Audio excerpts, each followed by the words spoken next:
Honorable guests, ladies and gentlemen, welcome to Asia Africa Smart City Summit 2015.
Please be seated.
Good morning, honorable guests. Can we have another big round of applause for Rengkat Parahyangan dance? A dance that reflects solidarity, cooperation, and peace, that followed by Sundanese traditional music and also reflects the happiness of Sundanese. Yes, we're indeed very happy to have all of you here and welcome to the Asia Africa Smart City Summit 2015. Can we have a big round of applause, ladies and gentlemen? The Mayor of Bandung City, Mr. Ridwan Kamil.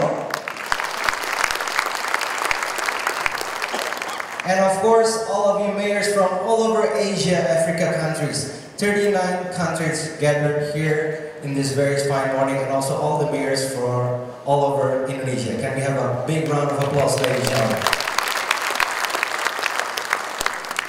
Well, honorable guests, mayors, delegates, officials, 60 years ago, back in 1955, we are gathered here in Bandung, 29 countries, to discuss the role of peace and of course the role of third world countries.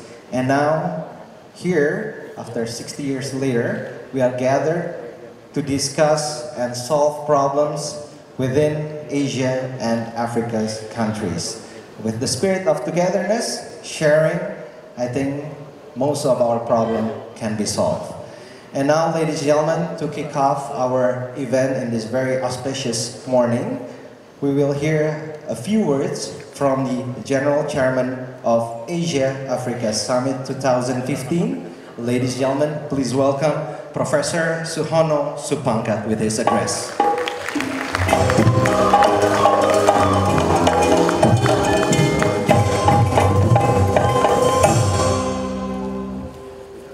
Assalamualaikum warahmatullahi wabarakatuh. First, allow us to welcome you in Asia Africa Smart City Summit 2015, an integral part of anniversary Asia Africa Conference in Bandung. We are honored to have you with us in this wonderful occasion. Globalization and modernization have provided us with many problems, especially in highly populated urban area. Overpopulation has proven itself to be source of many social economic problems, hindering further development in a city, over lowering its livability. However, the rapid development of information and communication technology in this era of big data has provided us with leverages many new innovative ways to mitigate problems by utilizing all of the available data and information to make accurate and achieve decisions. This is what is smart city about. However, there are many different perspectives of smart city concept, as there are plenty of specific problems and proposed solutions to solve them.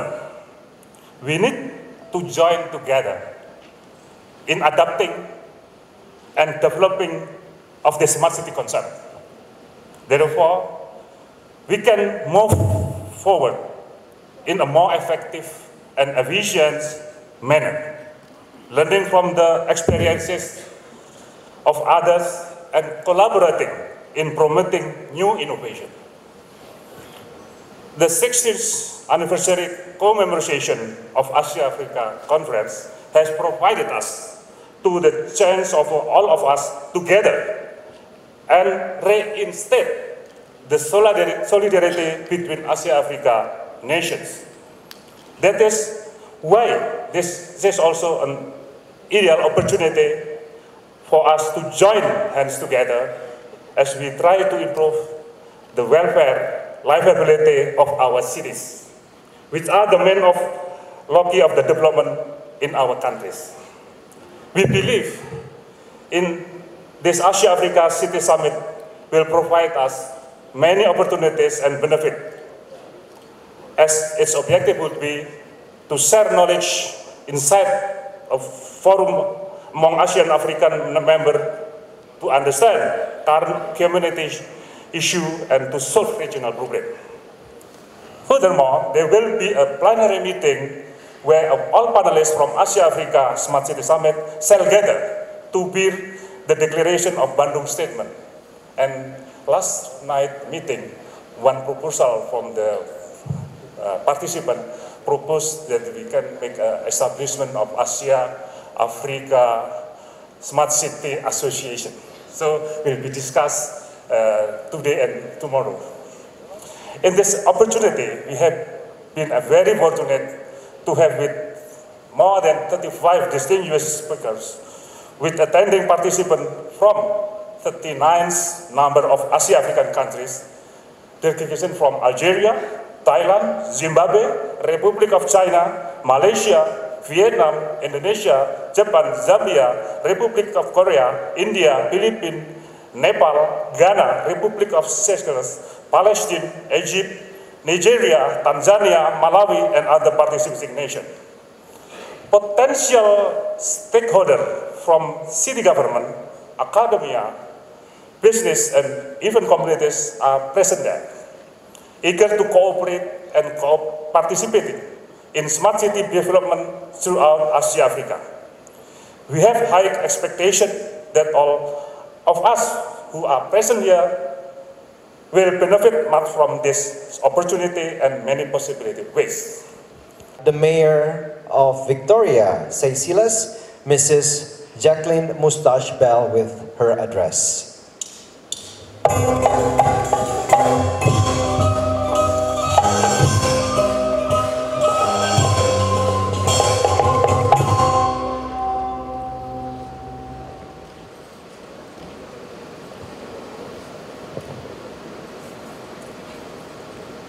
Governor Ahmad Heweran of West Java, Mayor Ridvan Kamil of Bandung, Chairman of the Summit, Mr. Suhono Supangat, and my dear friends and fellow mayors, Salam Alaikum, Selamat Pagi. I hope I have pronounced this in the correct way. And it is indeed, needless to say, it is a great honor for me to be invited in my capacity as the co-president for United Cities and Local Governments World, and also as the Mayor of Victoria, Seychelles. And on behalf of UCLG and my fellow mayors from the four corners of Africa, I would like to thank Bandung City for your hospitality and the offer, and to have agreed to host us here in Bandung, Indonesia. And as the co-president of UCLG World, we never miss the opportunity for us to let the world know who we are. And UCLG is an organization that represents and defends the interests of local governments on a world stage, and that's regardless of the size of the community that you are. And indeed, this is a very good example. The governor of West Java has just told me how he has 46 million in his area, and where I come from, the whole population of Seychelles is only 90,000. So you can imagine what we are. We can't even compare. We just have to appreciate what we are and who we are. Certain capital cities that are members of UCLG counts into the millions, and this goes on and on. But as I say, we also have the small ones. And UCLG believes in increasing the role and influence of local governments and its representatives organizations in global governance, and to become the main source of support for democratic, effective, innovative local government close to the citizen. The organization also promotes the role of women, and this is very important to us. We promote the role of women in local decision-making, and is a gateway to relevant information on local government across the world. The theme for this summit in Bandung is smart cities, and UCLG is indeed a very strong advocate of smart cities through various schemes and activities, and UCLG encourages and promotes smart cities. In fact, one of the main mechanisms that we have put in place to promote smart cities is a very popular Guangzhou International Award for Urban Innovation. And against the background of a rapidly changing social, economic, and environmental context, the Guangzhou Award contributes to the progress of city performances. The award promotes innovation in the public sector and presents a platform for cities and regions around the world to share and disseminate their achievements. In November last year, the city of Dakar, Senegal, Dakar of West Africa, won one of the 3 awards, and it was the first time a city from the African continent made it to the finishing line. And this is indeed proof that the African cities are ready, and we are moving forward to upgrade our cities and to eventually reach the status of a smart city. And of course, when we do that, needless to say, we offer our citizens a better prospect for better living. So, my dear friends from Africa, we would at this stage once again like to thank the Mayor of Bandung, Mr. Ridwan Kamil, for receiving us in their homeland. There is a lot for us to learn from our Indonesian counterparts, and likewise, I believe that Indonesia as well will have a lot to learn from Africa. So we need to establish this relationship. UCLG is an organization that we share. It's a common organization that we have together, and UCLG has an excellent platform, an excellent vehicle for the creation, excuse me, for the creation of a network. And I would suggest that since we're here, we grab the opportunity and we seize the moment for us to establish a solid network and a solid vehicle that will be for the betterment of good mutual exchange, which will in the long term get all the countries of Africa together with the countries of Indonesia, the various cities of Indonesia, to be able to develop our relationship into something that is solid and that will be able to bring us to a better future. Ladies and gentlemen, let us applaud to conclude. Let us applaud the Mayor of Bandung, the local government of Bandung, and the government of Indonesia, as well as UCLG ASPAC for initiating this summit of Africa and Asian mayors. I thank you very much for your attention.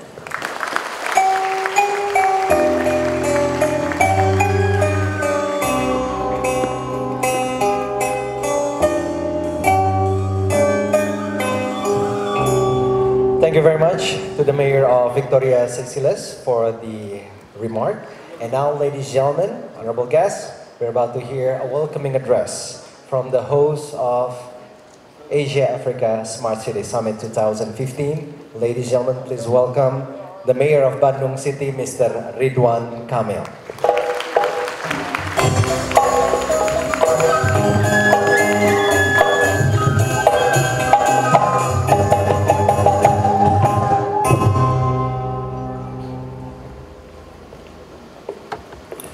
Bismillahirrahmanirrahim. Assalamualaikum warahmatullahi wabarakatuh. Selamat pagi, salam sejahtera untuk kita semua. A very good morning to all of you, the tigers of Asia and the lions of Africa. The people of Bandung welcomes you, all delegates of the Asia and Africa Smart City Summit, to this historic and lovely city of Bandung. In Bandung, we have 2.7 million people under my administration. And we have a very proud of our culture, as you saw during the early introductions for this Smart City Summit. Bandung also the capital of West Java. We are very honored today. The Smart City Summit will be opened by the West Java Governor, Mr. Ahmad Heriawan. Please give a round of applause to Pak Governor. In 1955, our founding fathers gathered in Bandung. They share the same visions. They have the same historical faith that we, the people of Asia, Africa, needed to get together and send the message to the world that we are united. Yeah. During that conference in 1955, we produced what we call Bandung Message. It's a 10 principle, locally named Dasasila Bandung, and it's still relevant to today. So I'm hoping this 10 principle of 1955 Asia-Africa Conference still be the foundations for the future of Asia and Africa. Bandung today also the most developing city in Indonesia. We are one of the best performing economy. We grow 9%. West Java economy grows 6-something%, and Indonesian grow more or less 5-something%. Yeah. Bandung is more or less 9%. And Bandung also the city of history. Indonesia proclaimed in Jakarta, but the concept of Indonesia was taught and contemplated in Bandung by Mr. Soekarno, our founding fathers. Yeah. So this is the city that are very close to the core of Indonesian independence, and we think in the 60 years of Asia-Africa Conference, we need to find a new relevance to our brother and sister, to our fellow country in Asia and Africa. You have to remember that the whole populations of Asia-Africa today consists more than 50% of the world populations. So this week's event in Bandung, we have 60 events. It's very important to discuss the issue that matters to the half of world populations. That's why if we are united and we can find something very relevant to the future of Asia-Africa, that would be the strong message to the world. And one of the relevant issues that we think is the issue of advancements of civilizations using technology. That's why the word coin of smart city is very important. Thousands of cities around the world. In Indonesia, we have 500 cities and municipalities. I think by sharing the knowledge of this so-called smart city is the new relevance to our future in Indonesia in particular and also in Asia Africa in general.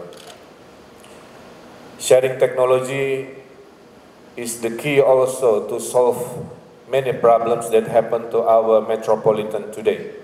We have the issue of traffic, we have the issues still in fighting poverty, access to healthcare, access to education.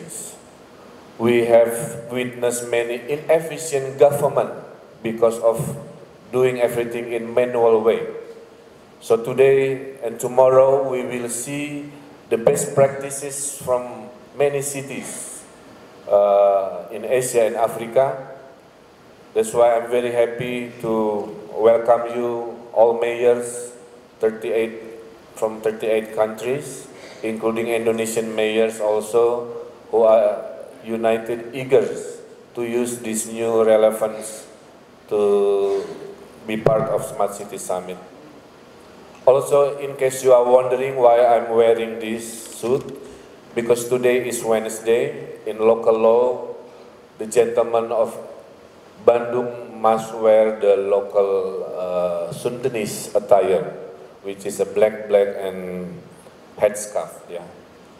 But in other part of West Java, we have also different color because Sundanese culture has only two colors, either white or black. That's why the mayor of Bogor, please stand up, wearing the white Sundanese attire. and a bit to the Parahyangan we wear a black one, so it's okay, black and white. Yeah. As a mayor of Bandung, again, I welcome you to this lovely city. Last month, we are happy to say we are officially a happy society. We score 73 in happiness index. So if you see the dancer all smile, whatever you see, Bandung people is always smiling. That's part of our expression of happiness. Because I believe advanced society is a happy society as well. Yeah. So we can use this also to spread out how the advancement or progress is not always dictated by economical statistics, but also something intangible like happiness. So in Bandung, we are also the city who seriously have a program in happiness projects. Yeah. So this smart city is part of that one. I will discuss the Bandung Smart City program in the next sessions. But basically, thank you for coming. Enjoy the 2-day session. Remember, tomorrow we have a very important session. We will have a declarations. What is the next step? So in the next 5 years, 10 years, we can come back and discuss what we have achieved. But I think because Asia and Africa, we have the same historical faith. For us, it's close to our heart. So this is a good group. Yeah, this is a powerful group. The half of populations will be decided more or less by our leaders in this matter. Again, thank you for coming. Enjoy the summit, and don't forget to shop in Bandung to help local economy. Yeah, and I think that will be all. Thank you very much, and good day.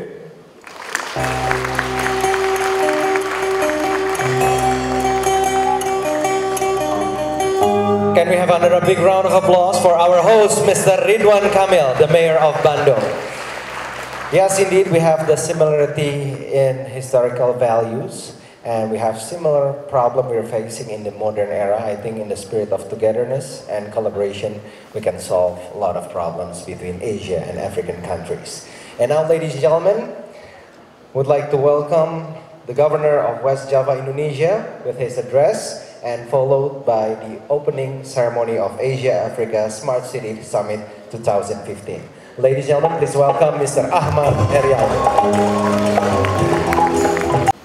His Excellency the Prime Minister of Egypt, may be present. The Honorable Mayor of Bandung, as the host of the event, Bapak Ridwan Kamil. The Honorable Mayors of the city from the Asian African countries, and the Mayor of Victoria, Ms. Jacqueline, and rekan-rekan wali kota yang berasal dari Provinsi Jawa Barat dan Indonesia, distinguished guests, ladies and gentlemen. First of all, please allow me on behalf of the people of West Java to welcome you all to the city of Bandung. I hope that you will enjoy your stay here in our fine city, beautiful city. Why is Bandung beautiful? Because the God Almighty created Bandung when He was smiling.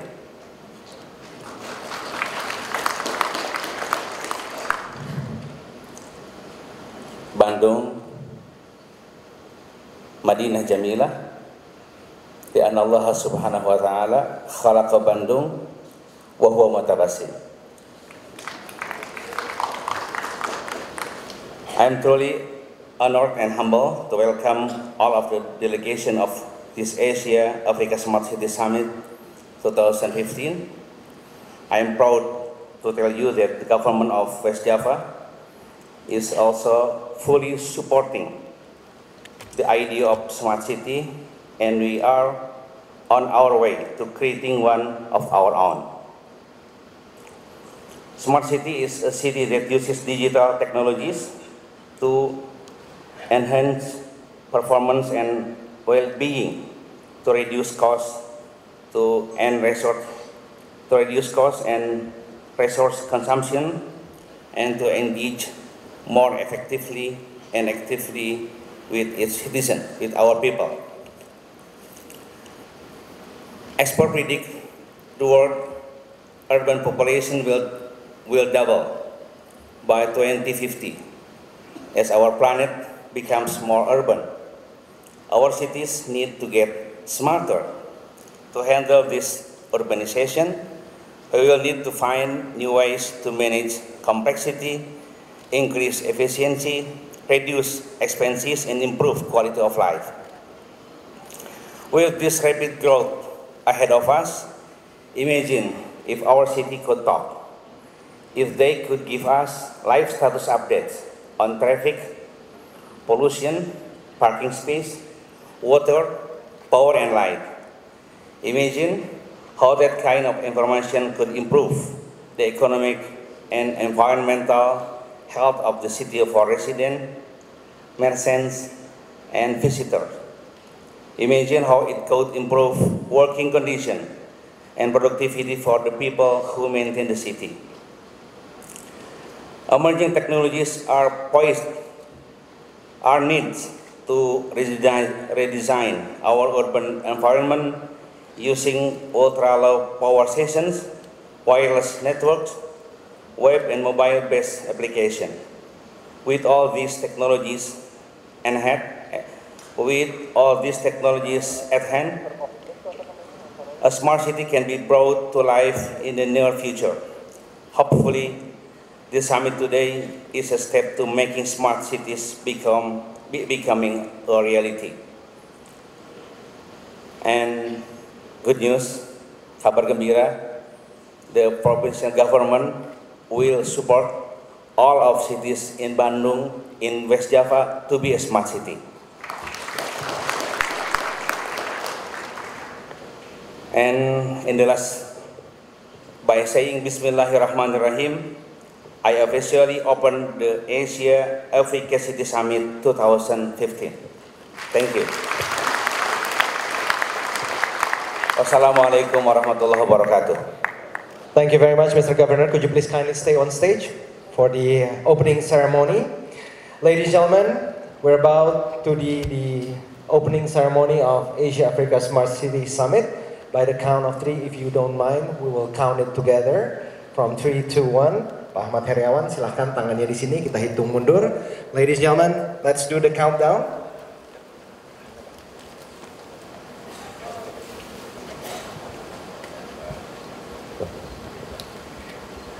And Mr. Governor is asking Mr. Ridwan Kamil and Bapak Supangkat to please come up on stage to join up him for the opening ceremony. And also would like to invite the Mayor of Victoria.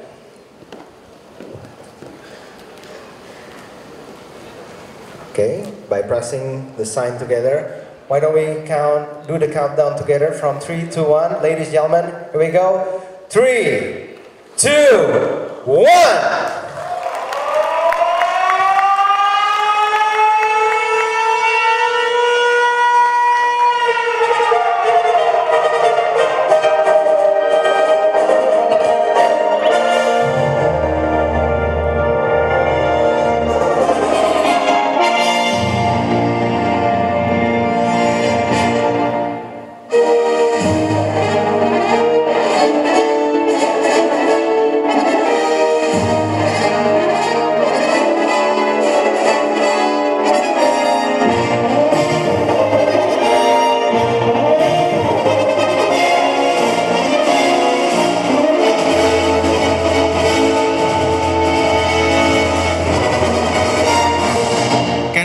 Big round of applause, ladies and gentlemen, and it's officially open. Asia Africa Smart City Summit 2015. Let's advance our civilization and do the Asia Africa Strategic Partnership. Thank you very much, Mr. Ahmad Heriawan, Pak Ridwan Kamil, the Mayor of Victoria, dan juga Bapak Supangkat untuk kesediaannya tadi melakukan peresmian. And now, ladies and gentlemen, we're going to have a 20 minutes coffee break before the panel discussion. And hopefully all of you will be back in the same room within 20 minutes. The coffee is just outside at the foyer area. While enjoying your coffee, you can also enjoy the exhibition counter or exhibition area just outside the foyer area. And we will have the panel discussion session within 20 minutes from now.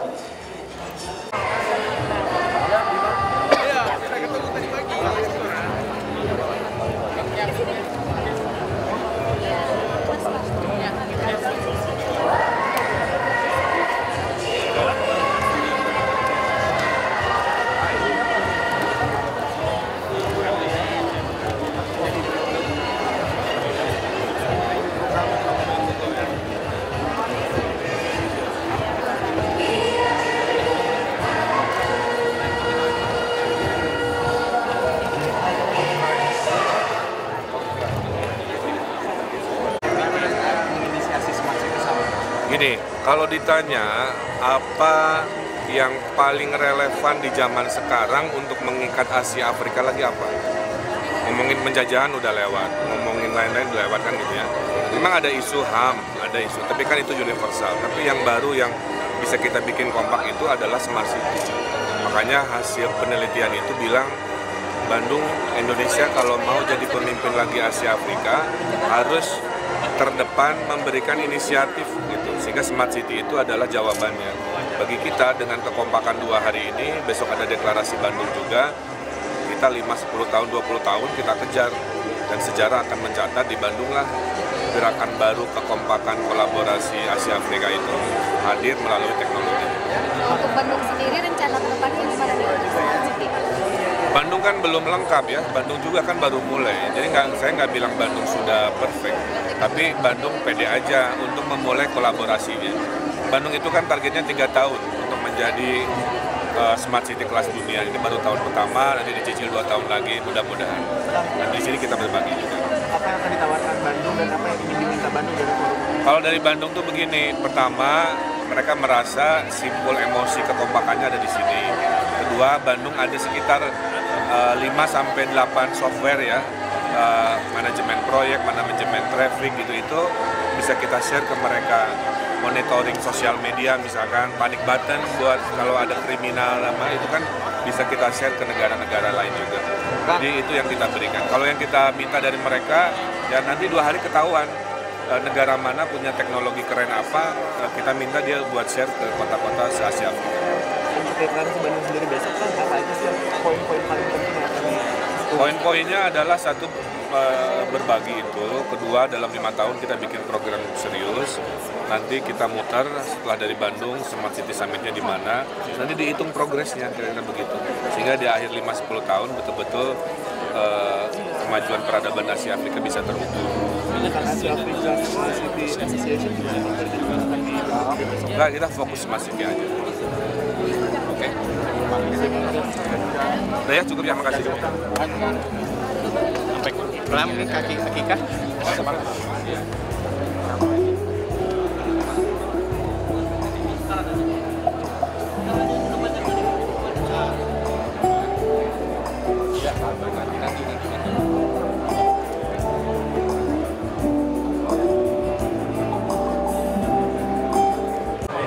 Oh, Buat dari Jordan.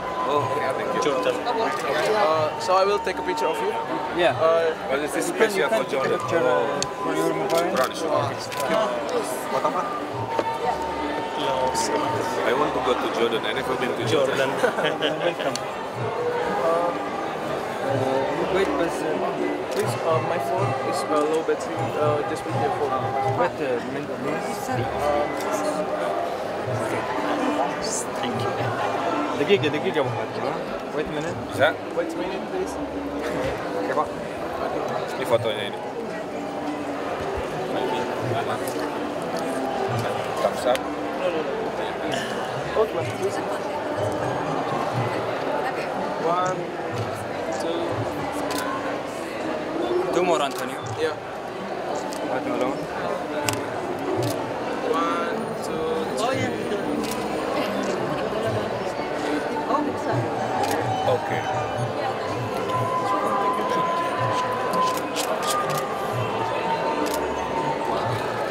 Very beautiful. Sorry? نروح على الزلمة الثاني.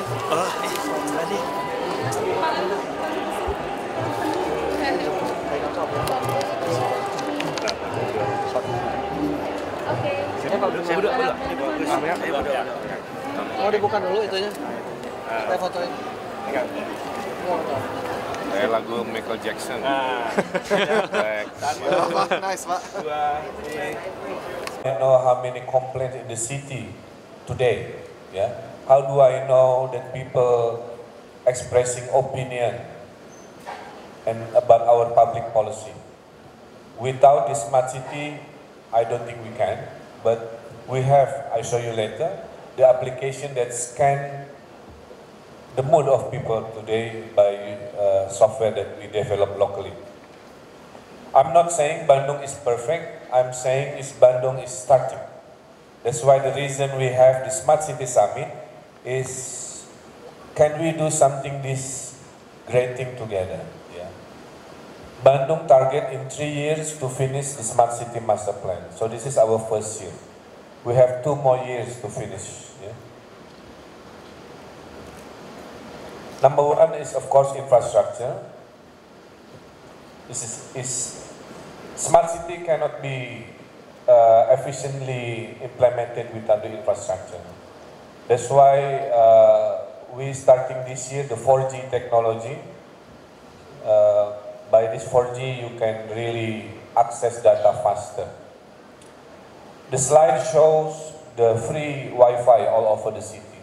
We have installed 5,000 access points, so people in Bandung can finish the work or the homework of the students in the park, by the cafe, mostly free. Yeah, I think I can say Wi-Fi in Bandung 90% free.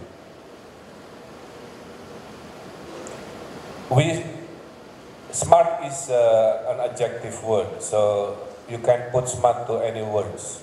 Smart health, smart transportation, basically. But we start with the smart governments to make more efficient and effective government bureaucracy. We have this, we develop this command center where you can really see what happened in the street of Bandung. We have video analytics. Video analytics mean if there is bad behavior happening on the street, the CCTV can automatically report and make an alarm about this. Because before, CCTV is used mostly by post-crime. After the crime happened, you use CCTV to gather the data. But this one, during the action of problem, you can feed and read the issues. Yeah. This is the apps. I'll show you in interactive way later. How we put our apps in the 4 different groups. To the left is our department's smart city apps. Number 2, IOC is for the emergency apps. Number 3 is to track all our properties around the city. So I know where's the bus, if the bus breakdowns, where's the locations of fire trucks. We can make all the traffic lights green during the fire emergency, only for the fire trucks. We can also find the route for the public bus, so people can do the traffic planning much better. Last one is our special software for city management. After smart government, we believe in our new democracy, because as a mayor, I'm a product of democracy. I was not a political party member, I was not the incumbent, and I was not the celebrity. Yeah, I was just assistant professor at IGB and also practicing architect. But by this Indonesian direct election democracy, people like me can become the leader of the country and the city. So we start our open government, yeah. So in Bandung, if you have a complaint, you can just send your SMS or Twitter to this number. I can record each complaint. I can visit the page of each complaint. In Bandung, we have 5,000 complaints. I can check the complaint number 4,315, for example. And the conversation between the complainer and the department who solved the problems. The problem is solved when the complainer says thank you. If there is no thank you, then the problem still exists. Yeah. So this is become also an indicator for my department. So once a month, I say to my department, "You're doing a good job because you solve the complaint faster." To other department, I said, "You didn't do the good job because you didn't solve and you are too late and too long." So this is the way of managing complaint. It's basically like customer service in banking or in service business, but we make this customer service into the government reform. This is an open data for our government's public money that channel directly to people. Before this is a source of corruptions, yeah, because there is no data who receive how much, whether the organization is legal or not legal. By open data, everybody can check. Is the money well spent? Is the organization is legal or so on, so on. So this is the new reform using the smart city in open transparent. We share the data to public, not 100% of course, yeah, but people can check how much we spend the budget. People can check the data for their research. How many poor family in the city, real time, how many street traffic because of traffic jam and so on and so on. Of course, technology cannot be implemented without educating the people to be smart. Yeah, so smart people, there is still internet literacy. Bandung is 2.7 million, 60% under 40. So Bandung is basically a city of youth. Bandung is the city in number 6 in the world, most active Twitter. So Bandung adalah kota cerewet Indonesia. Yeah. That's why our mission is to minimize the digital divide. Learning internet, asking the head of the master, yeah, the school teachers, also our bureaucracy to learn how to connect, to use the internet. It's very important. This is my plan in the next 3 to 4 years. Last one is the opportunity of smart city in Bandung. We divide it into 2 areas. This one shows that the advanced country in technology really put serious investment in research and development of technology.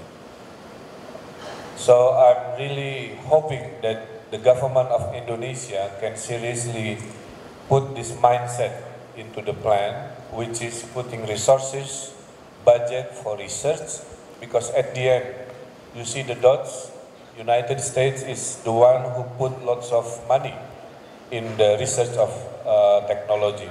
At the end, the country become the forefronts of innovation and technology. So this is our dream also in Bandung. This is the map of Bandung. Bandung is the city of education. We have more than 50 universities in Bandung, 60% under 40. So this is the city of youth and mostly educated. This month, we signed investment with American company, $100 million in technology. I asked the company, why you choose Bandung?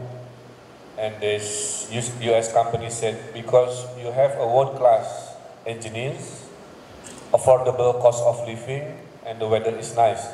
That's become now my marketing. Every time I meet people, when they say, Mr. Mayor, why I should invest in Bandung? I said, world-class engineer, affordable cost of living, and nice weather. Now we will have the new Technopolis, is our version of small Silicon Valley of Indonesia to the east of Bandung. The circle within the gray area is the strategic industry. We have aeroplane industry, we have military industry, we have telecom industry, we have train industry, we have many strategic industries.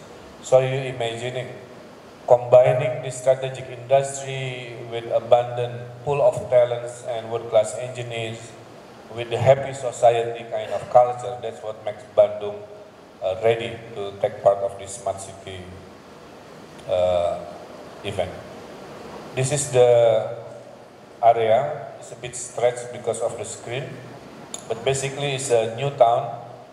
Will develop from scratch to become the most futuristic city in Indonesia, to be the most smart area in the country, from scratch to the future of development. We invite all companies all around the world to use Bandung as a gateway to Indonesian ICT technology. We invite also the global company like the UTC, who commit for this investment, $100 million to use Bandung as a hub for the global operations. So that's basically more or less the preparation for us in terms of smart city, reforming the government, and also smart city in a sense of physical smart city in the what we call this Technopolis. This area will connect to Jakarta. Our beloved president prepared the high-speed train, so Jakarta and Bandung will be connected only 30 minutes in the next 3 years. Yeah. Cocok untuk yang LDR, long distance relationship, Bandung-Jakarta. Okay, now I will show you real time. I hope the connection is really here to show how we do things in Bandung. Yeah.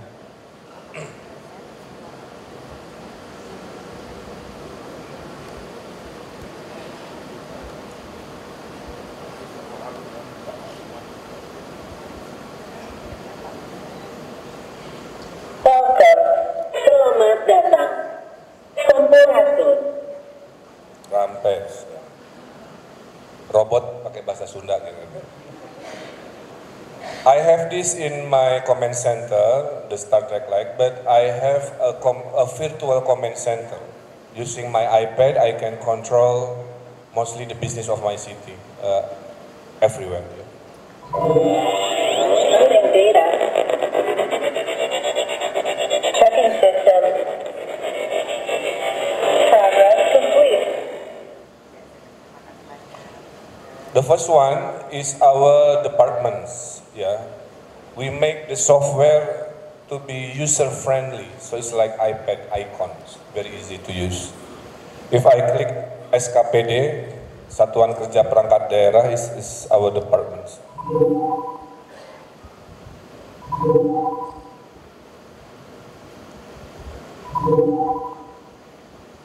This one is a group of district management unit working departments and other unit in Bandung.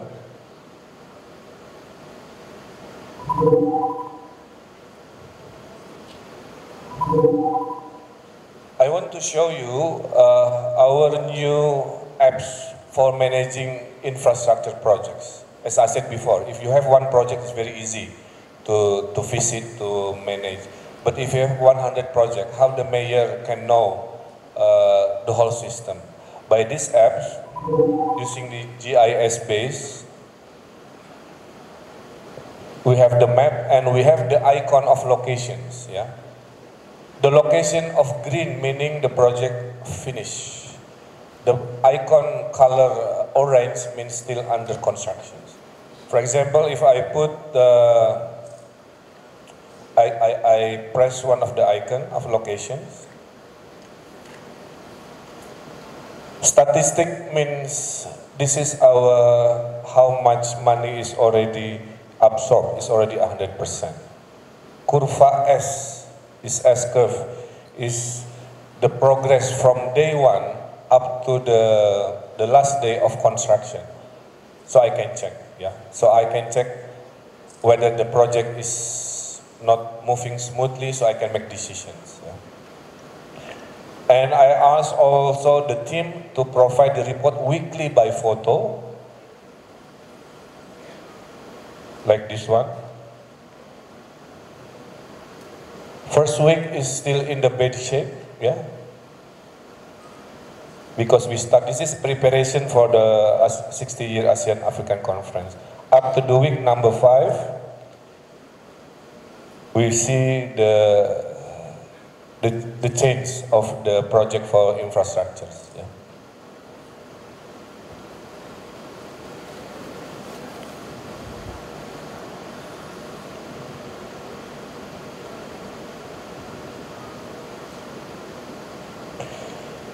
This one is another software. It takes a while to load because it's absorbing the data of the internet.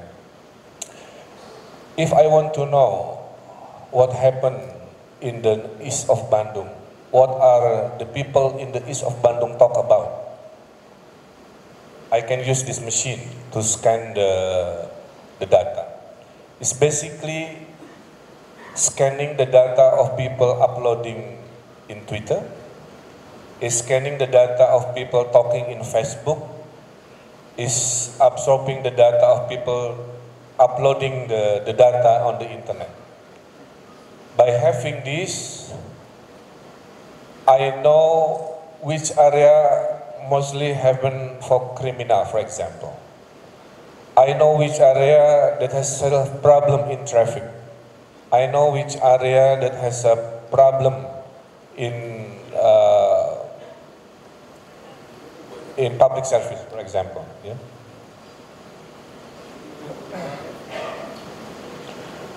This is a sector because limited time, but basically this is list of bad news, yeah, list of problems. If I click one of this problem today, I can know which district has this problem most. So I can call the departments of related issues. If I click, for example, sampah, garbage,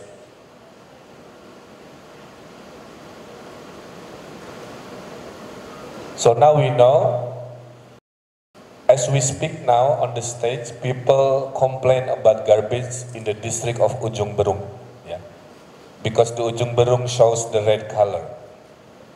So it means I can call the garbage department to focus on Ujung Berung.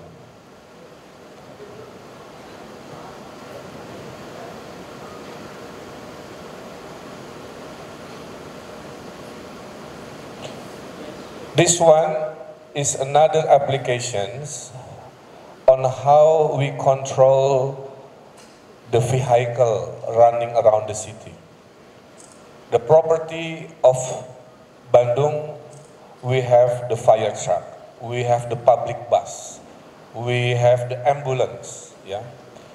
So this data will be shared to public. If something emergency, the people of Bandung can call for free ambulance. If he wants to know, she or she wants to know, where is my ambulance, he and she can connect to this application and check the license plate.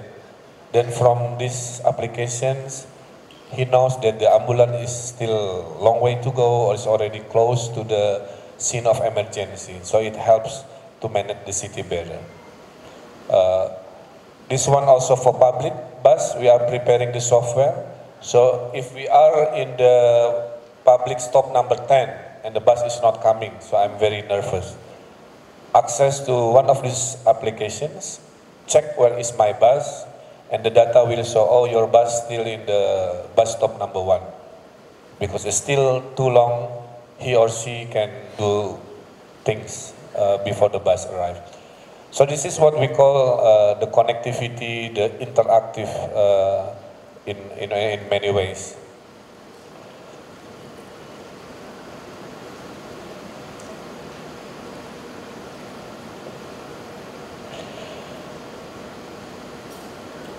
So, ladies and gentlemen, I'll show you 3 applications that we think is a window. Yeah, Bandung up to today produce around 15 applications that are urgent to our Bandung's needs. But in next 3 years, we are visioning to have 300. Every problem of each department, we will have an application. That's basically the message. That's why it takes some time. That's why I'm saying Bandung is not there yet, but developing. But in the spirit of Asia Africa, in the spirit of new solidarity, Bandung offer to the cities in Indonesia and Asia Africa. If you want to use our application that already exists to your own good in managing your city, you can use. If I can make it free, we make it free. Yeah. If not, we modify it to your language, and it takes maybe some resources to do so. But basically, this is what we have today. Instead, by having these applications as a mayor, I don't have to have many meetings anymore. Before, to get the data, I have to ask the head of department, reporting to me in manual way, reporting 100 infrastructure project in very tedious meeting. But now, no meetings. Meeting is very for making urgent decisions. So imagine if all matters about government managed by smart city, how efficient the time we can save, the time we can produce to think, to envision the new things for our nation and our cities. Because for regular basis management we can solve by this thing. So Bandung humbly offer this smart city application that already have in Bandung to be used by other cities. We can make MOUs. That's the reason tomorrow we make commitments, the Bandung commitment. Because in next 5 years, if we have come back to Bandung, we see the advancement of civilization in Africa, in Palestine, in many parts of the world. That's the spirit of Bandung today. John, yang panic button ada di mana, John?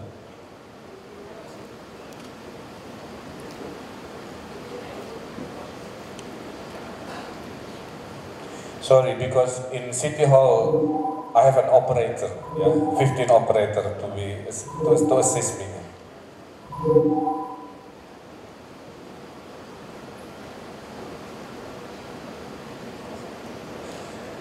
So we created an app, a very special app that will be launched next month. We call it panic button apps. Yeah. If some reasons you got a street crime happen to you, yeah, God forbid, but if that happened, you just press your screen 3 times. When you press that screen 3 times, after the apps of panic button you downloaded, yeah, the alarm will ring in command center. And the locations of you pressing the panic button will be in the exact coordinate in our map. So the police who stationed in our command center hear the alarm, check the coordinate, and within minutes can send and dispatch the police to the location. So this is how in the future of Bandung, if you have emergency, you no need to call, you just press. But you have to register the number to make sure you're not abusing the system. If you press just for the sake of playing the system, we will find, yeah, and kick that person out to Bandung. So that's basically our emergency system, yeah. If I click this one, our CCTV will show up. If somebody press the panic button apps, the alarm will ring and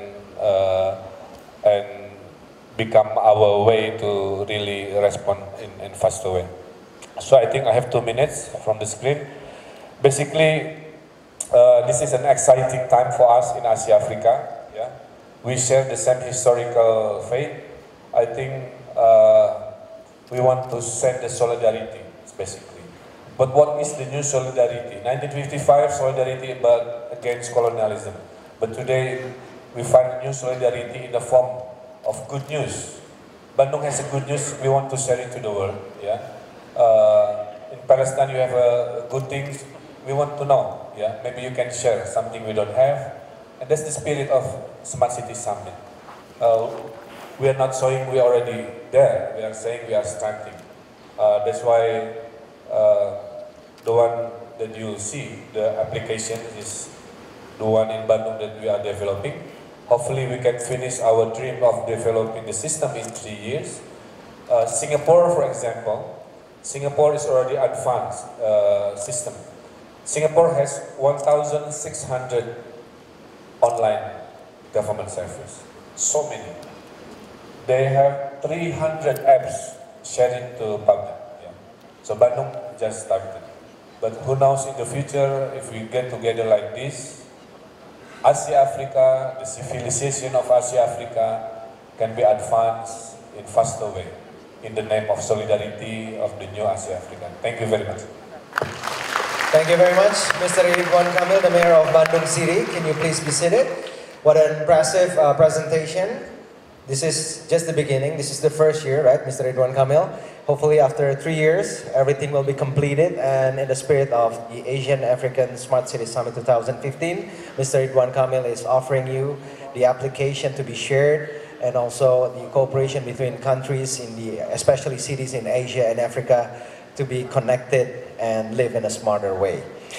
And now, ladies and gentlemen, let me kindly invite other mayors to be on stage and share with us their implementation of the smart cities in their cities, and also our expert who will give us insights of the smart city living.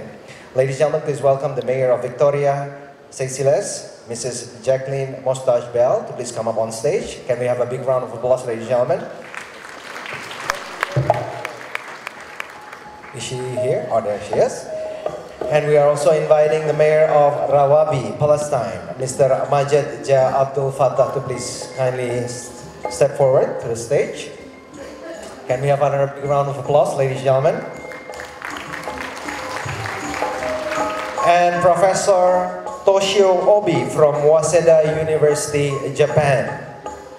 And Professor Dr. Frances Gerald from City Protocol Society. Yes, could you please kindly step forward on stage? Ladies and gentlemen, can we have another big round of applause for all the gentlemen and the mayors just up front. So, the first question is, I'm gonna ask to the Mayor of Victoria. Welcome back. Could you please share with us here the implementation of smart city in your city of Victoria, as you were mentioning earlier this morning that you have 90,000 population live in your city. Thank you. Seychelles is a bit, there was a time, we are a tourism destination, and there was a time when our slogan used to be unique by 1,000 miles.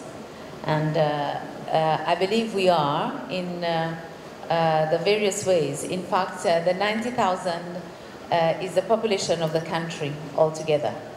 Okay. Yeah, and I joke around sometimes. I say, you all need to take care of us because we are on the verge of extinction. We're only 90,000 and we are an aging population. Now, when it comes to a smart city, of course, this is the in thing at the moment, and we are blessed that we are very technologically advanced as one of the countries of Africa, but we do have many challenges. Many challenges because IT remains one of the most expensive products in Seychelles. So when the mayor of Bandung was talking about how he has so many spots that are Wi-Fi free, we do not enjoy that in Seychelles. We do have Wi-Fi, but it's a serious, you pay what you use. So we still in that stage. Another challenge that we have is the scarcity of space. We have only 440 square kilometers of land, and of which 2/3 are a national park. And why not now? Some questions might be, but how come you, if you have such little land, you have a national park? It's, we have to remember all the time that we cannot kill the goose that lays the golden egg. And we are a tourism destination, and people come because of our virginal state. It's a pristine environment, so we need to juggle. And then we are also one of the rare islands where it's granitic. So we have huge boulders, which makes it there again difficult to build on, and basically it's also work to our advantage. Then we keep it natural and protect the environment, and the tourists come. So with the smart cities, we have to incorporate the tourism movement as well, and this is yet to be worked on, because this is we have tourism and fisheries that are our main industry. And within the city itself, now our biggest problem is, I guess we share this one with Indonesia, with Bandung, especially Jakarta and Bali, at a different scale, it's a traffic jam. Now you may probably be smiling and wondering to yourself, if there are only 90,000 people, what the heck is she talking about, traffic jam? But traffic jam occurs at different scales, because it's a traffic jam when you have the number of vehicles and then you don't have the number of kilometers of roads required. And we don't have this. So we need to think of how to solve this solution in a smart way. And we've just introduced traffic lights. Yeah, in my country for years we didn't have traffic lights, so now we've introduced, and it's not really working. The computers are smart. They're trying to count the number of seconds that they're supposed to give way, but then when you give way, there is no space, so you actually get into the other queue. So that's another challenge that we have. And with regards to space, we reclaim land from the sea. Now, this may be a smart way, but is it environmentally smart? And how long are we going to sustain it? So these are a bit of the challenges that we have. Now, you've talked about the train, and we would have loved to have trains, but we don't have space for a train. The train would have hardly started the engine, and it would have reached the end of the island. So this is the scale of the challenges that we have. But the smart city that we've done now, which is being implemented, is for services, as in banking and bill payment, etc. This is well underway, and e-government as well, we do that. So the challenge of smart cities for Seychelles is really with the infrastructure, as in physical.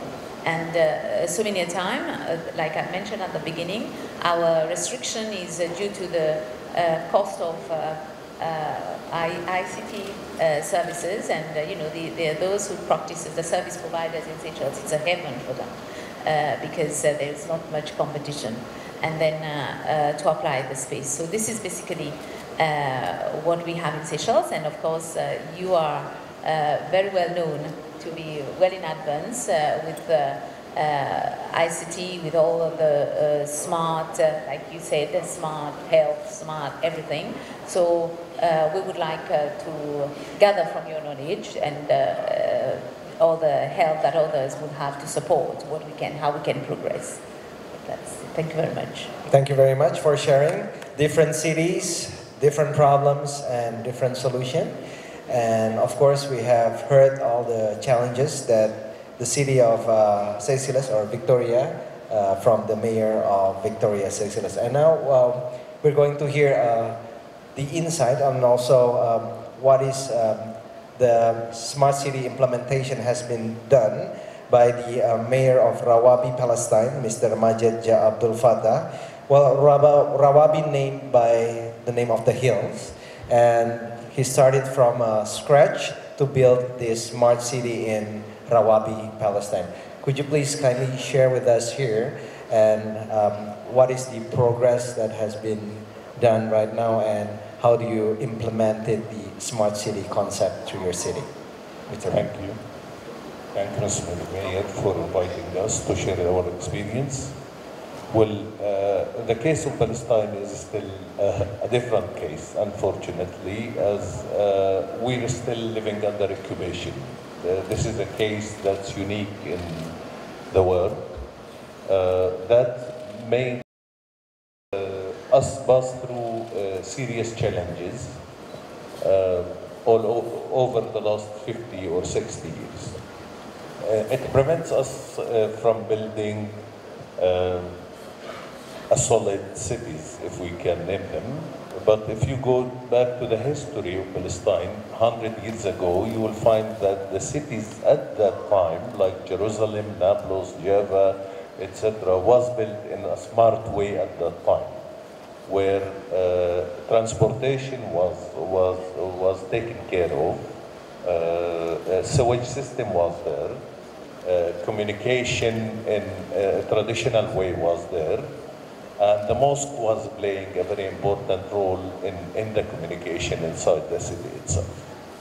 The city at that time in Palestine was built depending on what we name the neighborhoods, where the neighbors are sharing most of the resources at the area, including the spring that bring the water, including the small traditional engine for electricity, or the public lighting in the streets.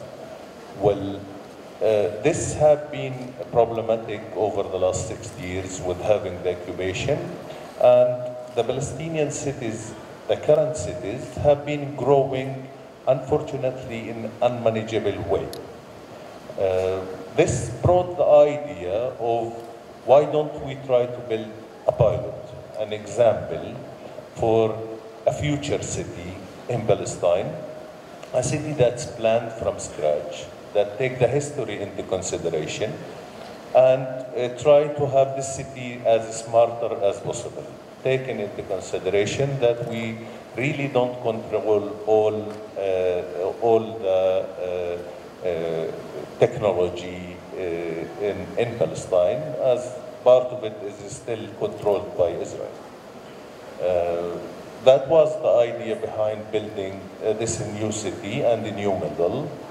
In nearly 10 years ago, the idea started to go into practice, and the city have been started building in a planned way. So it's the first time in the Palestinian history that we're having a fully planned city with a master plan, where everything is designed in advance.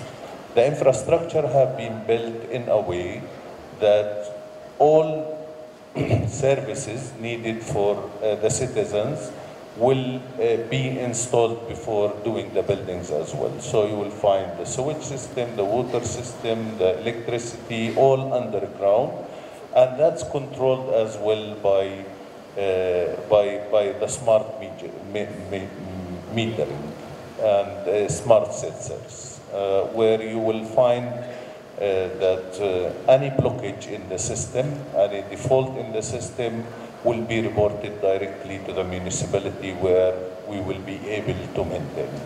Transportation as well have been taken into consideration while building the city, to try to have a smart transportation and as well a green transportation. Energy is also energy, and we're here looking at electricity mainly, is built also in a green environmental way, where solar system is going to be the main system that will provide hot water for now, and hoping it will provide electricity as well in the coming 10 years time. This is a huge investment that we don't have now, but the plans are there. We're hoping that we will be able to build on that. The main idea of smart city in this new city, because it's a new city, it's going to be easy to implement the smarter measuring, etc., etc. But how can we use the city as a hub to Palestine? well, we're considering the city to be the ICT hub for Palestine. We know that we have many companies back home who are working in technology programming, but they don't have enough facilities with the infrastructure. We at Rawabi have built this infrastructure in a way that could ease the life of these people in order to create their programs and connect to the world. We're hoping that Rawabi will be playing the role of the ICT hub for Palestine. We're in the process of building small hubs in the city.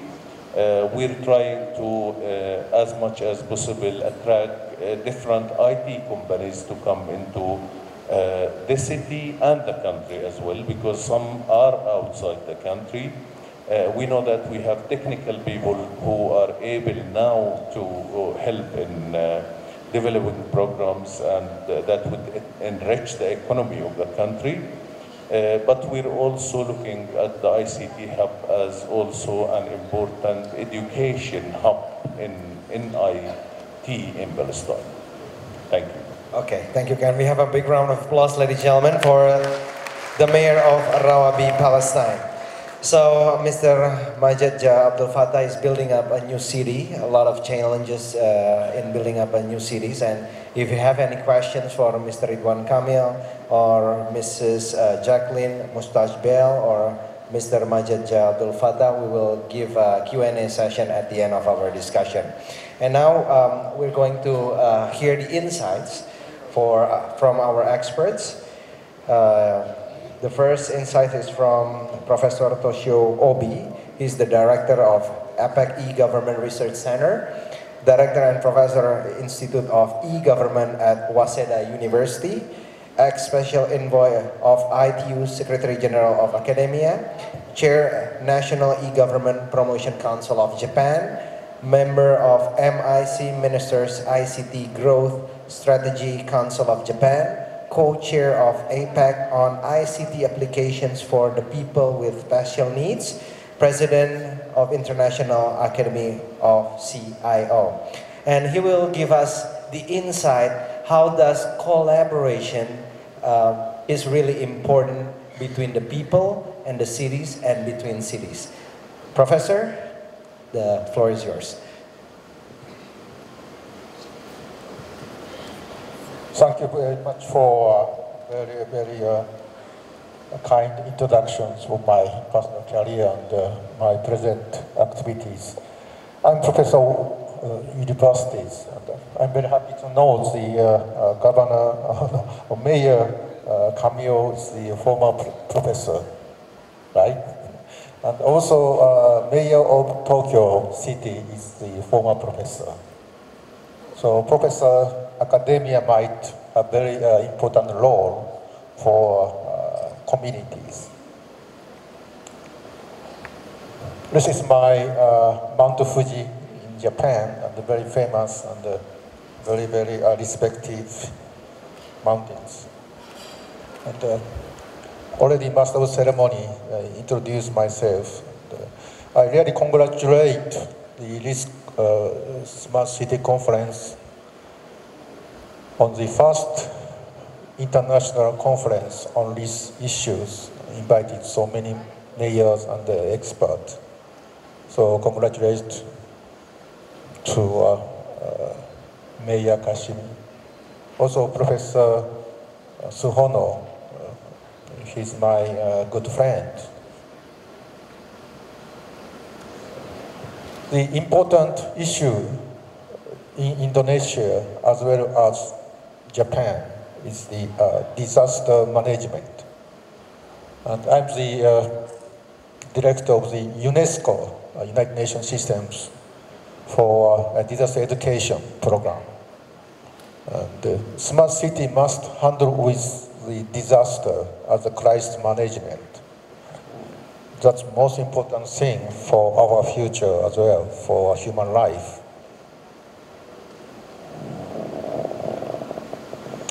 And I'm showing the kind of smart city project in Japan. And we have the 12 smart city project.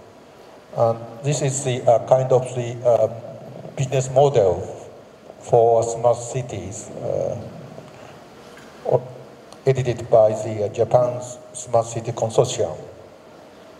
What we should do is the city planning as a first to get the very good real estate. Then we need basic infrastructure like water, telecommunications, and so on.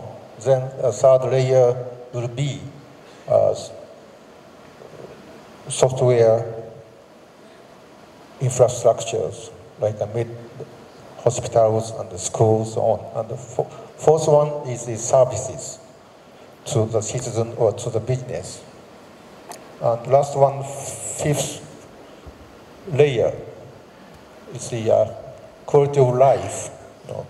So these five layers is composed of the smart city project in Japan. So just I can show the smart economy, mobilities, environment, and people living, so on. So these are kind of the mega city, digital city issues.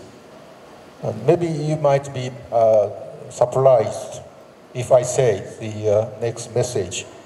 Tokyo City, Japan, is most clean, little air pollutions, and safe and secure, very little crime, and convenient city in the world. But another aspect of Tokyo City is the biggest city in the world with more than 20 million people in the metropolitan areas. And GDP of Tokyo City is bigger than South Korea GDP. And budget of Tokyo City is bigger than any government of African countries, even bigger than Indonesia. So mayor of the mega city is very powerful in the nations and very, very important for the nation and the community. How convenient Tokyo City itself. This is Tokyo City subway map. It's a railway map. Everywhere in Tokyo cities, we can get the railway. Very, very complicated, but we have so many subway which stimulate our economy, which stops the air pollutions. If you come to Tokyo, maybe you enjoy to taking the subway from one place to another. Even my Waseda University has 2 subway stations.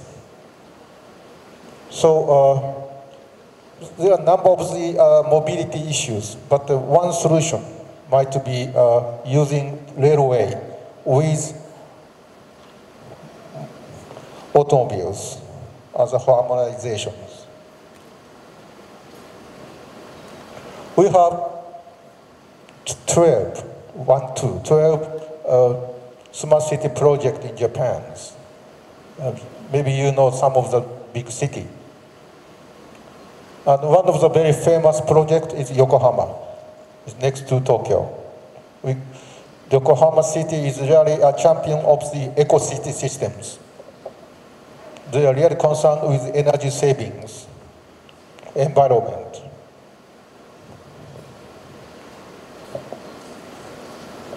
So if you have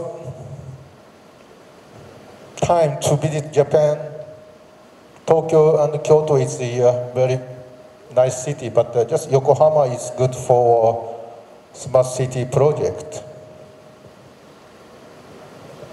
There are 4 dimensions of the city planning for smart cities, and there are a number of the big companies supporting as the public and private partnership. There are several dimensions. One is the residential area, and next is industrial business areas, and some educational areas. And last one is the waterfront, because Yokohama is the seaport of Tokyo. Okay? And another city is a Toyota Smart City. Toyota is the automobile companies. Maybe you know, in Indonesia you have a Toyota company. And the one company, but the biggest automobile company in the world, has a city, because so many employment peoples. So they have the smart cities, especially in the field of mobilities.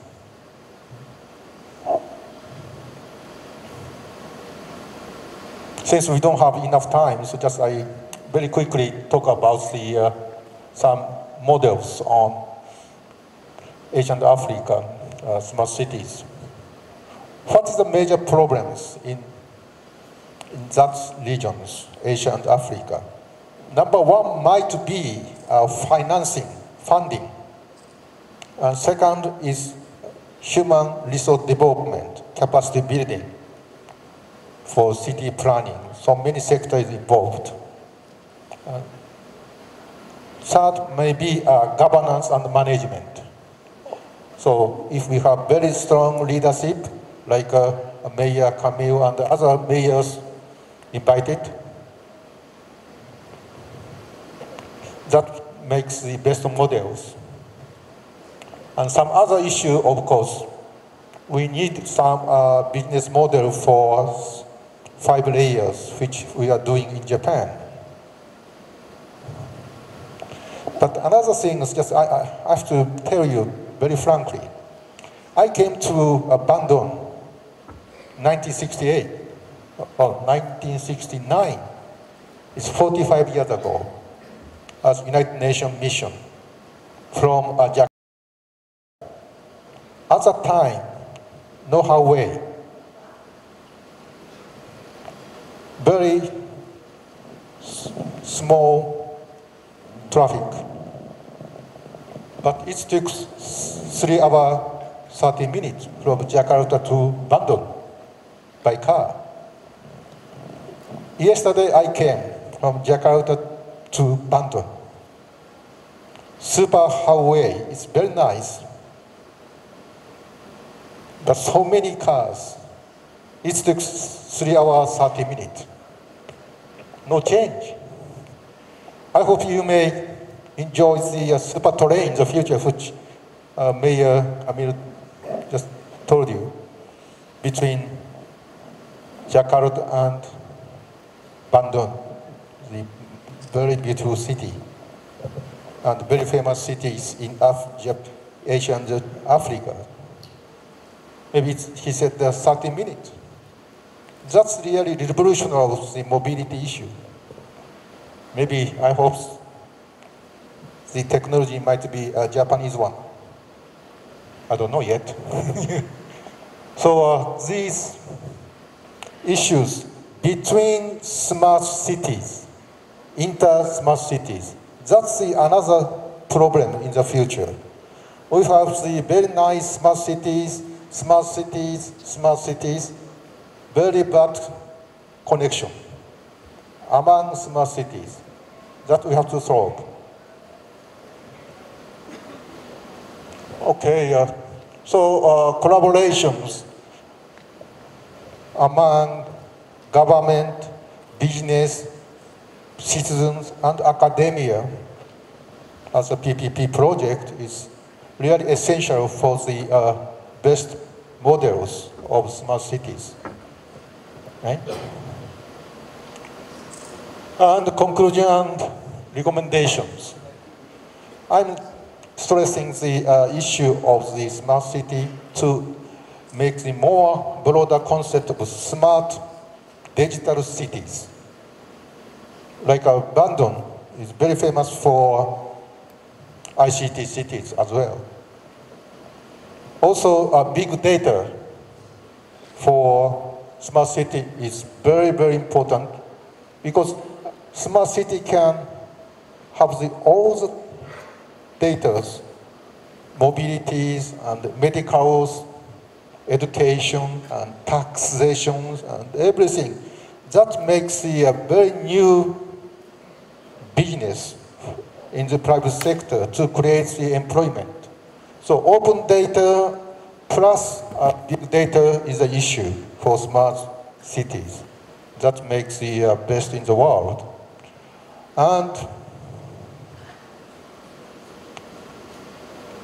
decentralizations, for example, Japanese government is very strong.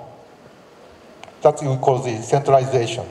But we need the power from central government to local government or city government.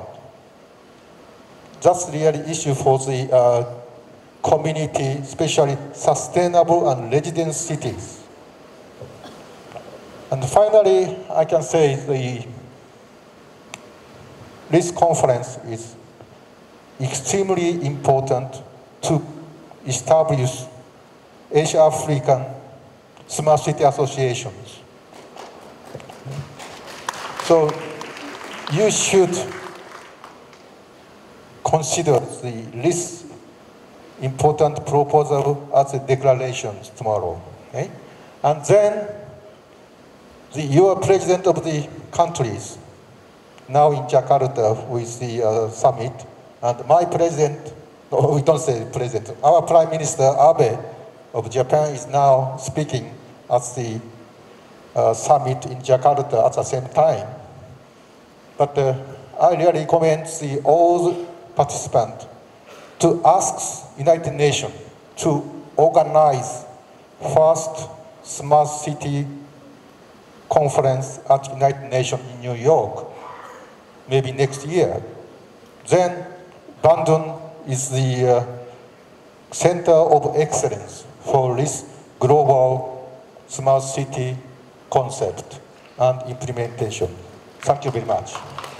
Thank you very much, Professor Toshio Obi, with his presentation. He also shared about Tokyo, one of the biggest cities in the world where 20 million people live in the city, and also Yokohama City, and also Toyota City. And we highlighted that from the smart city that we need from the Asian and African countries is the power shifted from central to local. And this Smart City Summit 2015 from the Asian and African countries will be an important milestone if we have a World City Association, and it is truly needed so we can share it together and collaborate for a better world.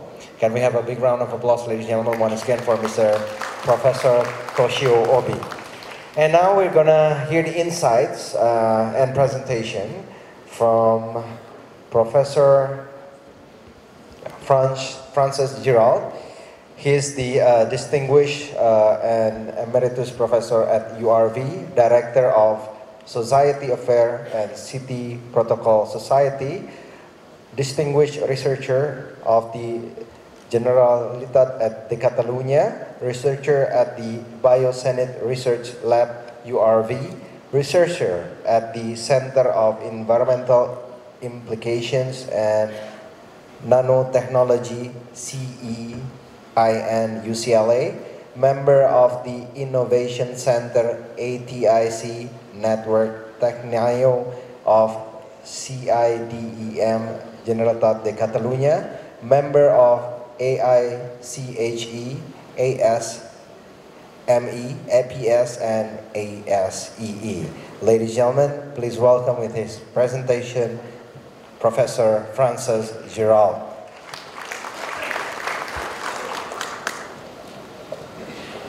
Thank you. Thank you for the invitation. Salam alaikum. The city of Barcelona is committed to the transformation of the cities all over the world. We want to do it through a collaborative process. That is why, together with other cities, we launched the City Protocol Society that is working towards making true this principle of making life better to our citizenship. We really wish you a wonderful Asia-Africa Smart City Summit 2015.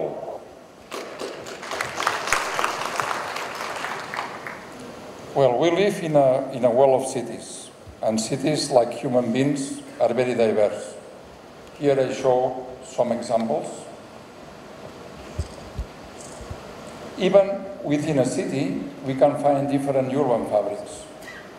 And this is important because when you try to implement a transformation process or a new initiative in a city, you have to know the target fabric to be able to learn from other cities. The examples I have shown here are from several cities in the world, from residential areas, semi-industrial, some neighborhoods, blocks, condominiums. So one question will be, how many fabrics are there in the cities in the world? 30, 20? We don't know. This is something that we should investigate.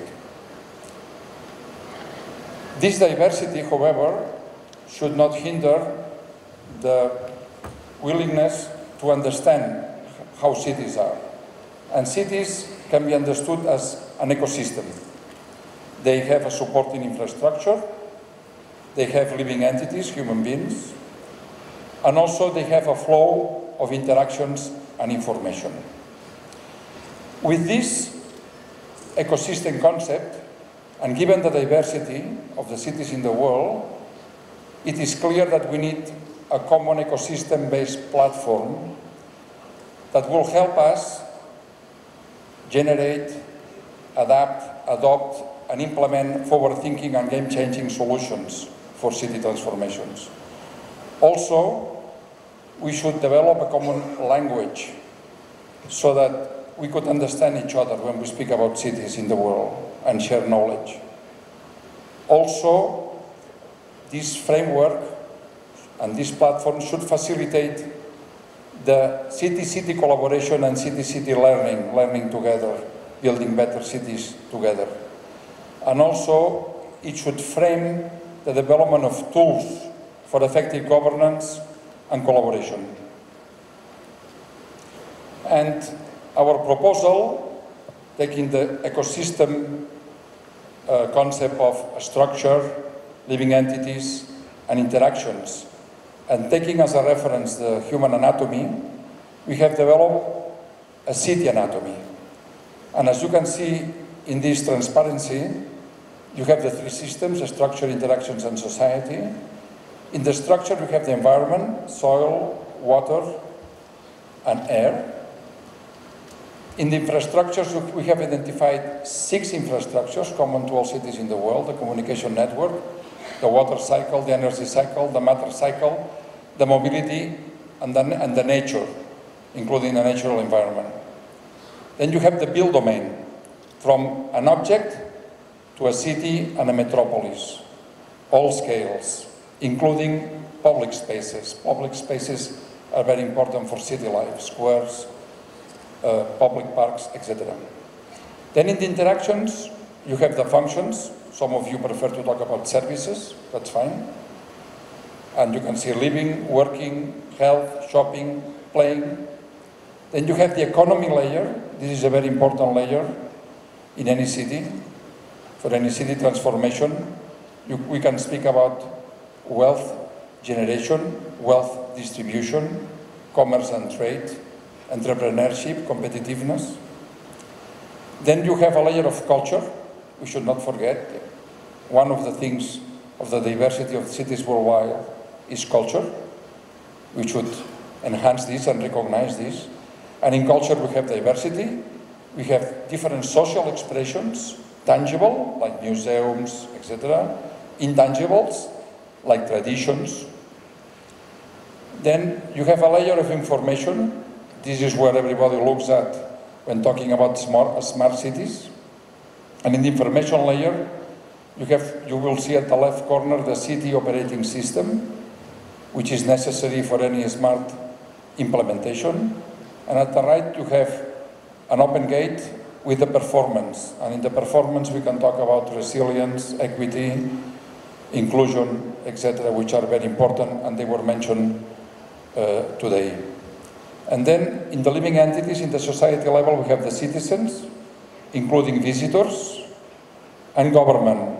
And in government, it is very important to emphasize leadership, visionary leadership, priorities, resource allocation, and empowerment of citizens.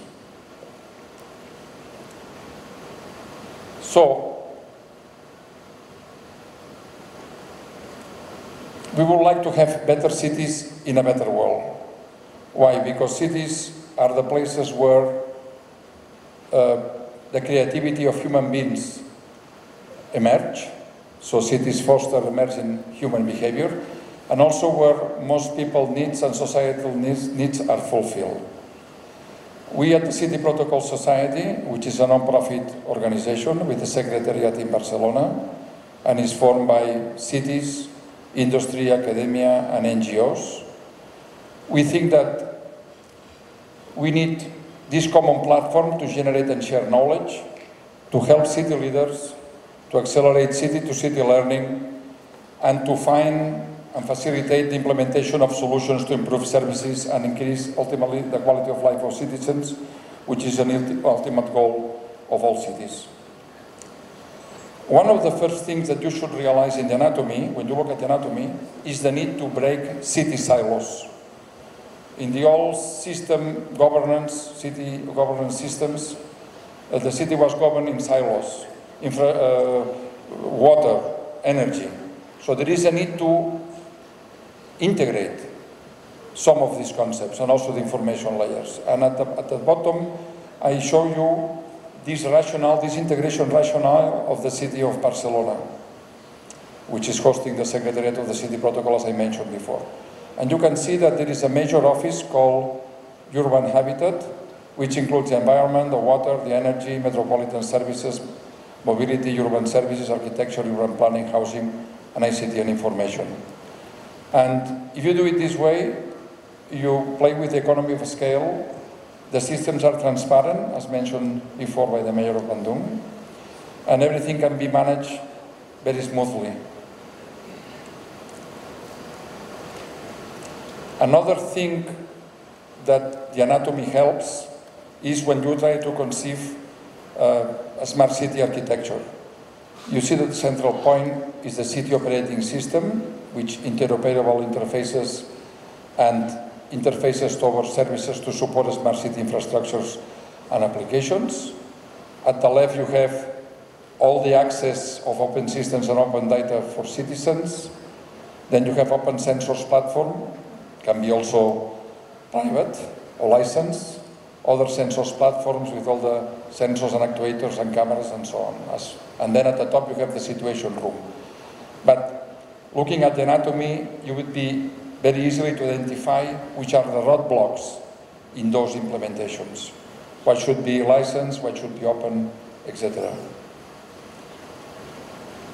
Just very briefly, I will show you like the management of a solid waste disposal. You may think, what is all about being smart about this? Well, if you try to optimize the routing of the trucks that collect the rubbish, the garbage, to implement sensors in the garbage containers for location, capacity, fire alarms, etc. Then you will say, okay, this will impact the communication layer. This will impact the water cycle, because if we are planning to do compost with organic fraction, we will need water. It will impact the energy, because from the organic fraction, you can generate biogas and electricity, and also by incinerating, you can generate electricity. It will affect the matter cycle, because it is all the waste cycle. It will impact the mobility, because you can use the final residues to complement all the materials needed for construction, and will also impact the nature, because you can feed back the compost. And also, it will impact all the build domain, most of the functions, information, obviously, all the gateways, and for citizens, they need education in order how to collect, how to separate, and how to rationalize all the system of managing the municipal solid waste. Well, here it was a summary, I can skip that. The anatomy also enables vibrant governance. Why? Because you have two types of enablers. You have the city governance enablers and the technology enabler. In the city governance, you have the leadership, the vision and the priorities, the economic, with some goals towards self-sufficiency, social goals, quality of life and empowerment of citizens, and the ICT technologies, you have the instrumentation and control, connectivity, and the city operating system. And then you can identify in which areas your implementation is going to impact and to plan all your project implementation without forgetting any important and relating all the important key elements of your city anatomy. Another important thing is metrics. Most of the indicators that exist for cities, like ISO, are global city indicators. And they allow to evaluate your city compared to others, or not to compare with other cities, about environmental issues, for instance. But if you want to implement a project in a district, in a city, you need granularity in the indicators. You have to be able to see how these indicators are at that particular district or neighborhood. And the anatomy will help you by identifying in each of the three elements of the ecosystem, structure, interactions and society, and in all of the elements of each layer, identify which elements have to be measured and how you're going to use the information afterwards to evaluate and to improve the services that your city provides. And to finalize, I'd like to show you some past examples of the importance of city-to-city, city learning and city collaboration. The first is the London Underground Tube, 1863. Professor Abe showed the Tokyo Underground. You can see similarities. You go to any city that has undergrounds and you will see the network is similar, so there was an inspiration. Another example will be the express bus transportation system in Curitiba in Brazil. It has been copied and adapted by more than 200 cities worldwide. These are past examples. The funicular in Medellin, another part of the world. In Barcelona, let's say public spaces. People will say Barcelona is an innovation city. I show you how to organize the public spaces. I know that in Bandung also the mayor has done an effort in organizing the public spaces. We have seen that in the video. And with an open sensor platform, you can see at the left all the garbage system sensoring on the street and so on. This can inspire also other cities. If we talk about resilience, earthquake, I can show here some codes in Chile and Indonesia, some people may think also in California, but I have picked up these two examples to show how different codes can be shared by different cities from a resilience point of view with respect to earthquakes. You will hear more about this flexible lighting probably in the keynotes on Thursday, on the morning keynotes. In Amsterdam, this is the example of Amsterdam. And a summary, and I will close with another video. Networking and collaboration is important because cities can get a global expertise, access to global expertise. When you decide to build the solutions that you need, not the solutions that the vendors like you to implement, the solutions that city needs, which is different. Measure and improve key aspects of city life. Networking also will facilitate the access to solutions from local SMEs, which is important for the economics of any city, to multinational solution providers. By networking, you have access to greater choices in digital solutions and in software applications. And also, by networking and collaboration, you minimize the risk and you will better allocate resources for cost-effective solutions. This mission arises City Protocol, a global platform where cities work together with cross-sector partners to generate multi-city, multicultural, multi-partner, and scale-free solutions. The objective is to advance towards a smarter and more sustainable transformation that improves the lives of citizens. But how do we carry all this out? While every city has its own characteristics and needs, they also have very much in common.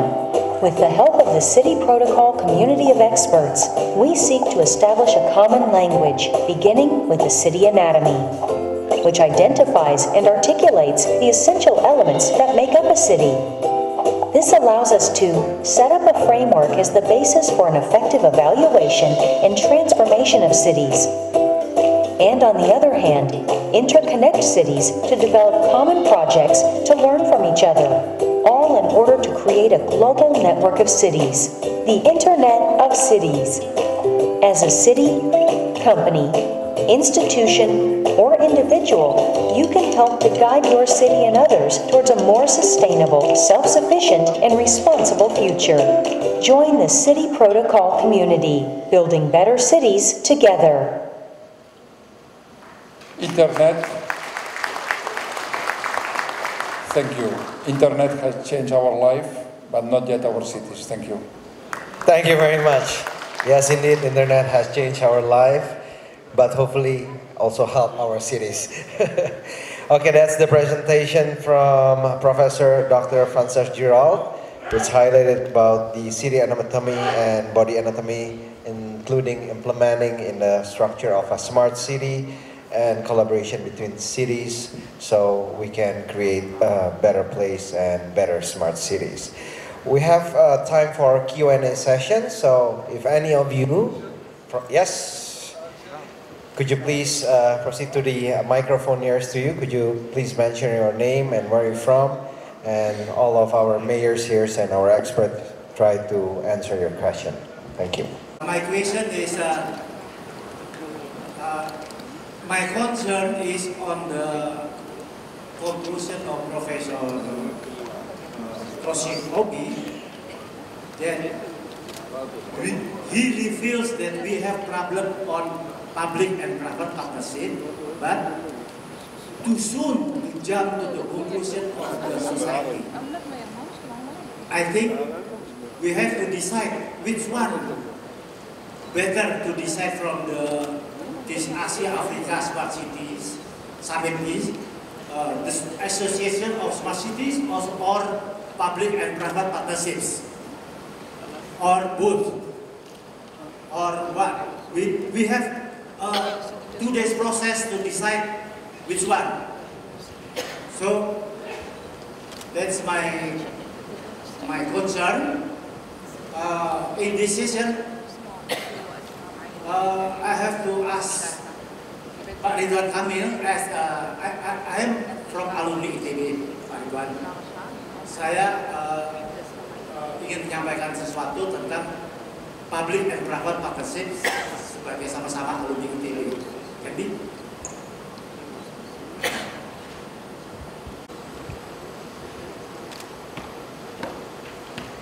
He's presenting a document from the alumni of Institute Teknologi Bandung. And the question is for Professor Toshio Obi. Could you please kindly answer the question from our... I didn't get your name again, sorry Pak, namanya? I am Cahyo Kartiko Gondokusumo. Thank you very much. Thank you so much. Yeah, very interesting question and difficult to answer. But PPP, public and private partnerships, as the concept for smart city associations in Asia and Africa. So should be multi-stakeholders and leadership by mayor, but citizens, civil societies, and government, business, academia might be a very active involvement as the empowerment for this concept. And infrastructure in Bandung and Indonesia. Thank you. Yes. I would like to answer also to the first question of Pak Kartiko, ya. Cahyo Kartiko. Bandung has an annual budget every year is around 500 million US dollar per year. Half of the budget goes to salary. So the money that I can spend for infrastructure in Bandung is only 250 million US dollar per year. That goes to education, that goes to healthcare and some infrastructures.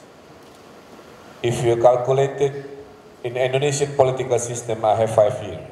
Yeah? So 5 years times 250 million, more or less 1.25 billion US dollar. My team already calculated to make Bandung very modern, to achieve Bandung to be smart, to make Bandung a metropolis that are livable, you need 6 billion US dollar. So I'm short of 4.75 billion. So if I have to build my city within only city budget, in 5 years, it will be a change, but very slow. Unless the private sectors come to fill the gap of 4.75 billion. How do I do? Now we are preparing this public-private partnership in infrastructure, including the smart city. For example, in Bandung we have 60,000 street lamps, yeah? And there is an option that the city doesn't have to pay. We invite the company, is from India, yeah? Mr. Mayor, I will replace the 60,000 street lamps with our LED, yeah? So, after I replace the whole system with the smarter lighting, you pay the fee, basically, in monthly fee, in annual fee for the long-term contract. This offer for us is the solutions, yeah? In short term, 1 year, 2 years, the whole system will be smart lighting, and we don't have to spend initial investment costs because the cost will be provided by that company.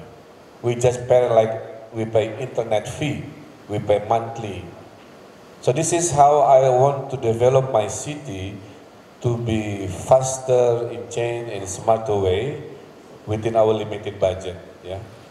So that's how this public-private partnership is very important. This concept I will try to implement not only to street lighting but also to traffic light, to CCTV, for example. Within our budget, we can only buy super high-tech, sophisticated CCTV, only 100. But in Bandung, we need 4,000 CCTV. So we invite this public-private partnership to provide the 4,000, and we pay monthly fee for this company. This is how we try to achieve the faster way of building smart city. To the second question about what the definitions of smart, I think it's not always about technology. It's how we negotiate and make decisions faster. Yeah. But of course, technology is really taking the big part of making the world and our life is very efficient. For example, I have the WhatsApp groups within my head of the departments. If I don't have to make a meeting, I will not have a meeting. Just make an announcement in the WhatsApp group. There's another, within their department, they have another WhatsApp group. So many groups within groups that are circulating the data to make our life easier, not to have to make many meetings. So before the inventions of these communications, I don't think we can achieve the faster way of making decisions. And also, don't forget, in the future, everything will be viewed by smartphone. People less read the physical newspaper. We read less physical magazine. Everybody will read the news online. They will watch TV, unscheduled TV, not the typical scheduled TV. So everything will be moved towards this kind of technology. So I think that's the future we are heading, and they are the concern that we want to share with the Asia Africa. And of course, in Asia and Africa, we have still issue of poverty, we have issue of human rights, injustice. But I believe we can multitasking, yeah, while we developing a better human rights practice, while we fighting for to fight poverty, we also preparing this technology. That's why the first infrastructure is very important. But once we don't have money to build the infrastructure, at least we can ask the private sector to come and develop. So the economy is going, yeah. Government just regulating, the company will come and invest, the economy moving. That's the way it is, and I think that's the way Bandung will take the roadmap for smarter city. Thank you. Thank you very much, Mr. Ridwan Kamil. That's hopefully answer Mr. Ahmed. I'm really proud that you implement the concept of smart city here in Bandung. I have a question. We have, as Bandung citizen, we have a community of local entrepreneurs, such as makers and like a lot of small workshops that also can provide some solution for smart city, especially in M2M or IoT. I would like to know what is your plan to embrace their plan of business probably, or their solutions for the city. Thank you. Thank you. Bapak Ridwan Kamil. Yes. The solution is today, yeah. During the lunchtime, you mingle with all the mayor from Asia, Africa, you explain your expertise. That's how this Smart City Summit also all about. We want to recognize the local talents like you and your companies for the sake of solidarity in Asia and Africa. We also maybe find some company like from China, from Singapore, from Philippines, from any part of the world that can enhance what we call smart city. Here's the dream.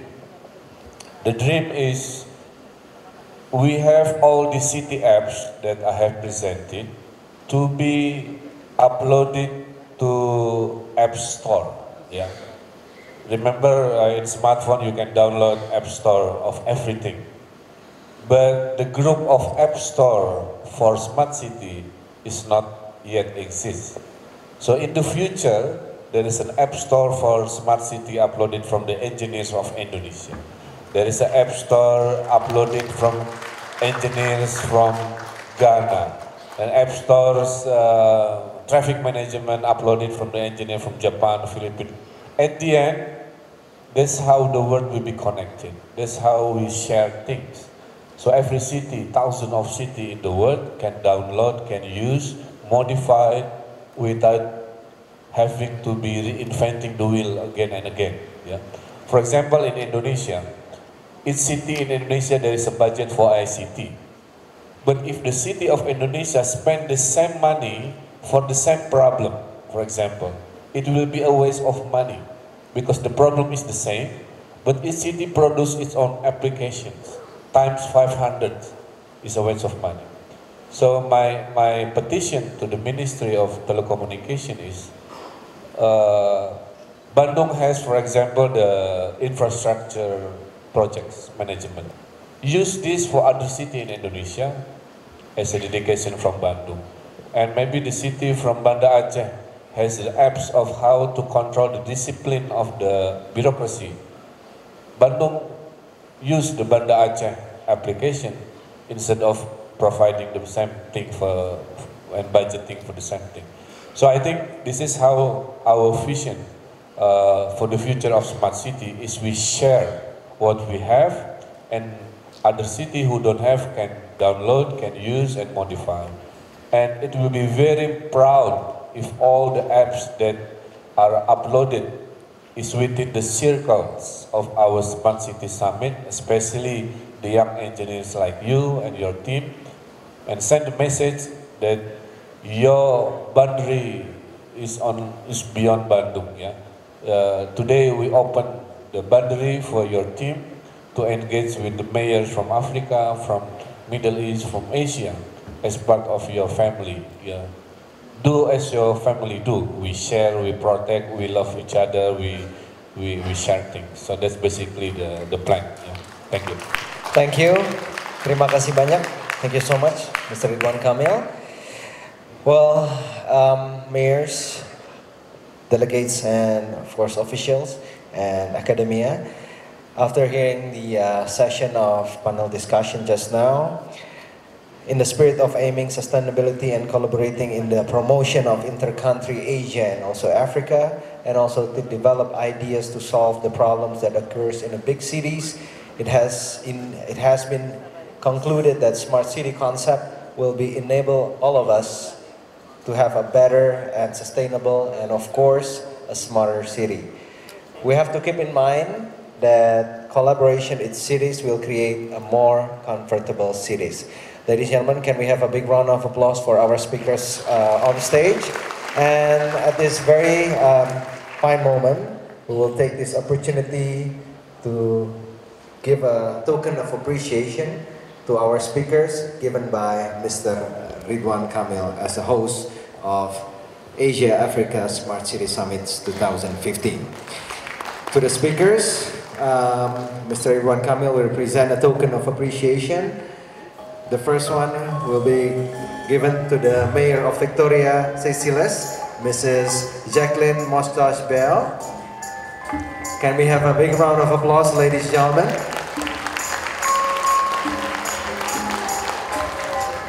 And the next one, we are kindly inviting the Mayor of Rawabi, Palestine, Mr. Majed Abdul Fattah.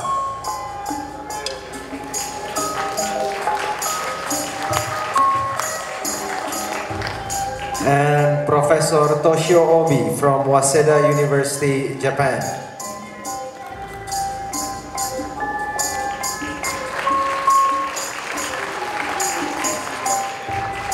And the last one is for Professor Dr. Frances Giral from City Protocol Society. Can we have a big round of applause, ladies and gentlemen? And once again, we are inviting you to take a picture with Mr. Ridwan Kamil all together.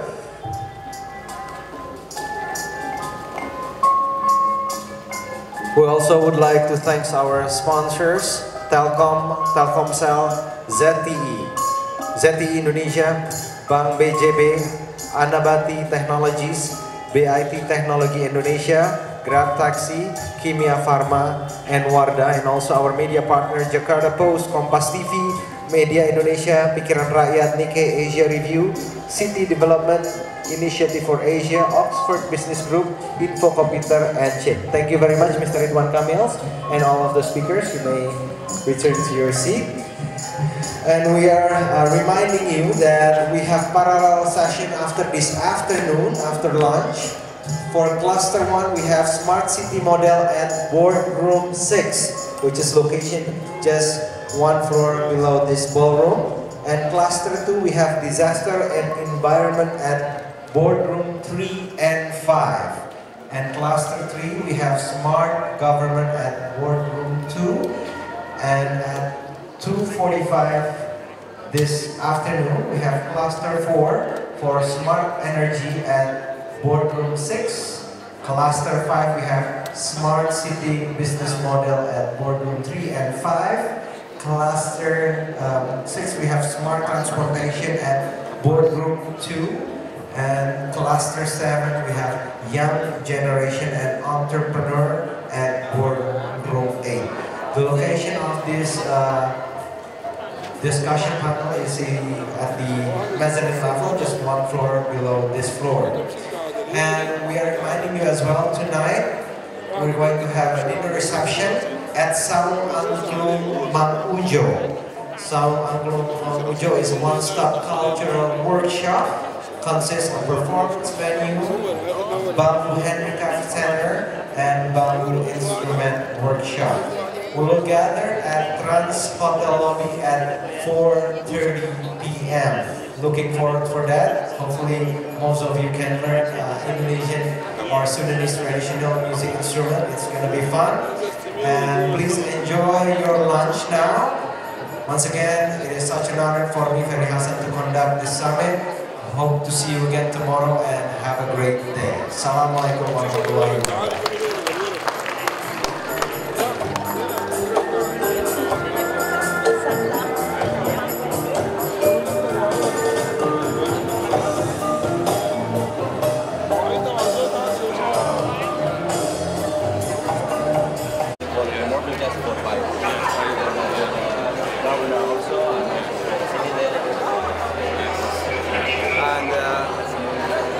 you can select anyone. This is what do we do. You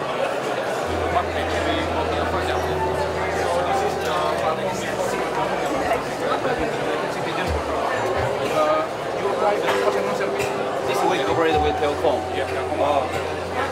So what we already developed this one. So this is the personal service, Pak. Like apply the birth certificate, marriage certificate, and then we will put the data in the data center, Pak. And then our platform, the big data, later will analyze, Pak. We have the analysis platform. Yeah, in the Telkom. Jadi ada platform analitik datanya, Pak, nanti, Pak, yang akan membantu Bapak untuk mengambil keputusan. Pak, saya punya satu contoh, Pak. Can you show the disaster? Yes, Pak. Ini disaster. It's very similar, you know, to you. Yes. Seperti yang Bapak demo ya, Pak. Ini datanya connect ke BMKG, curah hujan, kelembapan, angin. Kita bisa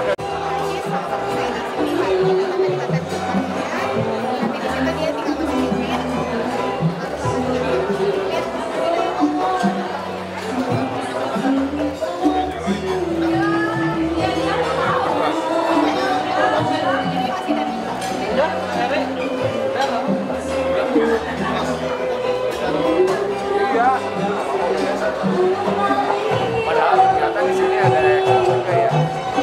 Cuma dia pengen lihat langsung. Dan rekan-rekan dari wartawan, dari media elektronik maupun media cetak. Siang ini sesuai dengan permintaan dari rekan-rekan yang kelihatannya sangat antusias ingin mengetahui jalannya summit tentang smart city di Asia Afrika ini, kita nambah press conference seperti kita sudah 2 kali. Untuk itu mungkin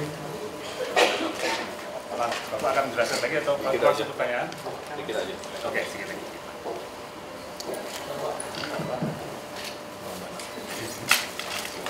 Nunggu kamera dulu.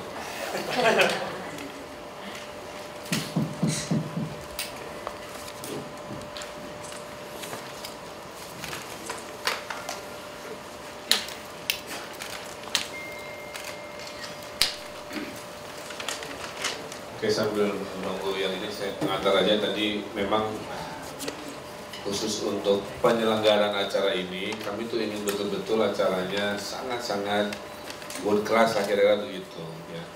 Jadi alhamdulillah saya ucapkan terima kasih ke tim yang sudah bekerja keras. Kita ada IO-nya dari Dianda ya, kemudian dari OMG juga, dari Sebastian bantu supaya orang pede lah gitu ya, bahwa Indonesia Bandung pun bisa menyelenggarakan kualitas kegiatan dengan baik seperti itu. Nah, sebelum tanya jawab, jadi kurang lebih ada 38 negara, 39 tambah 1, 39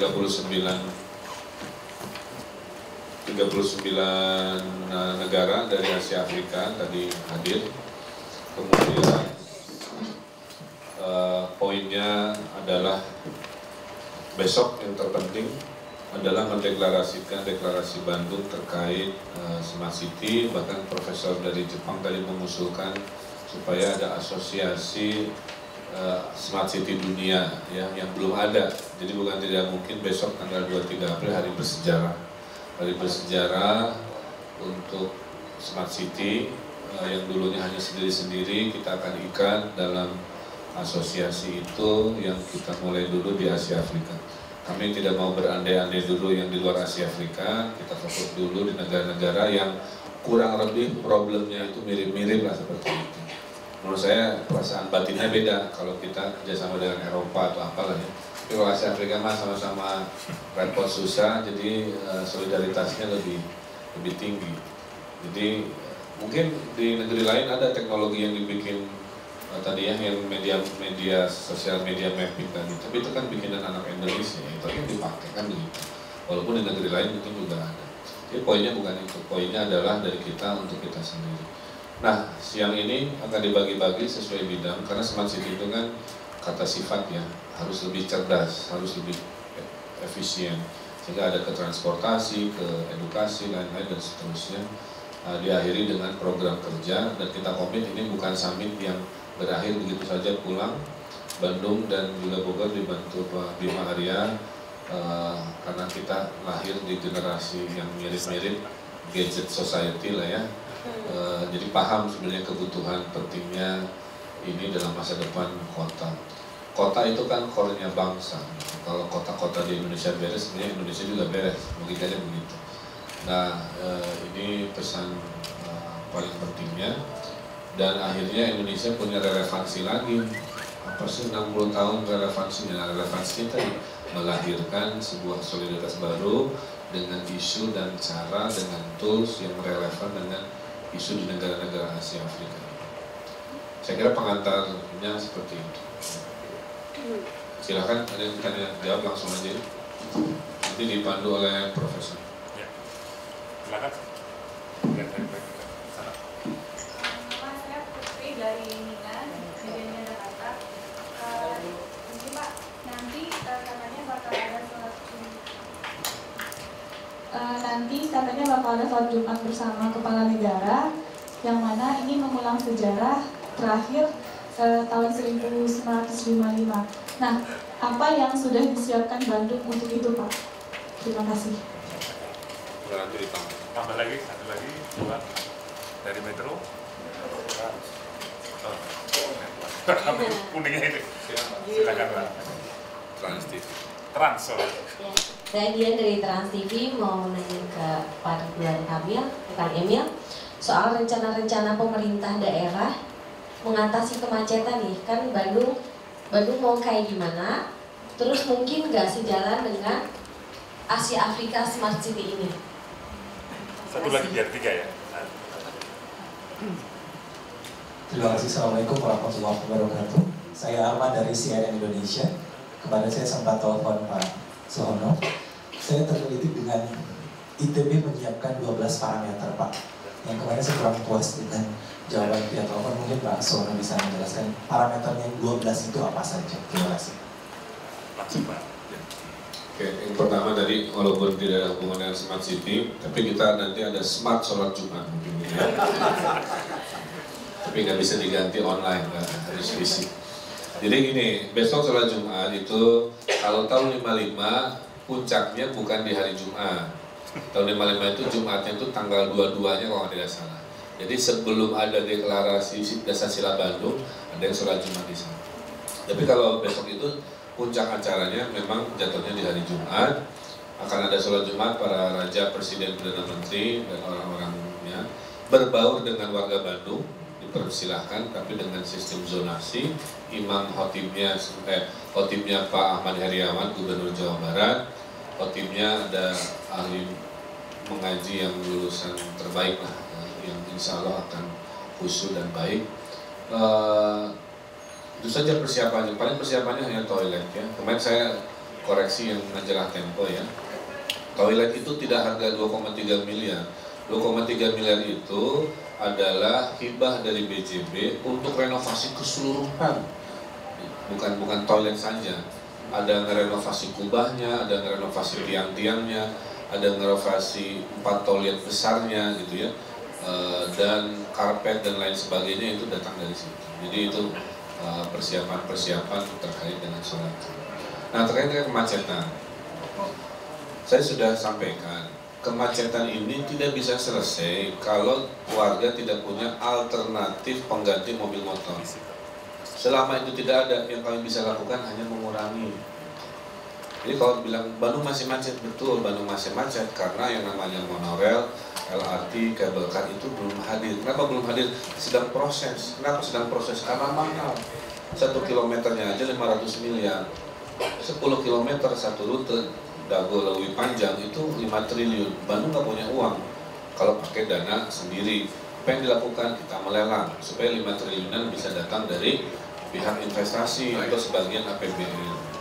Nah, yang dilakukan sebelum solusi fundamental itu hadir, yaitu mengurangi saja. Apa yang dikurangi? Kita ada bis gratis setiap hari untuk anak sekolah.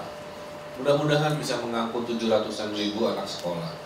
Gitu kan, ditambah Damri yang bukan milik kita itu Senin Kamis juga gratis. Itu satu. Kedua, penertiban gembok-gembok mobil motor yang ilegal juga terus dilakukan di area-area yang dulunya banyak lahan parkir sembarangan. kemudian pengkondisian penertiban PKL yang kadang-kadang berjalan, ya, itu juga sudah dilakukan.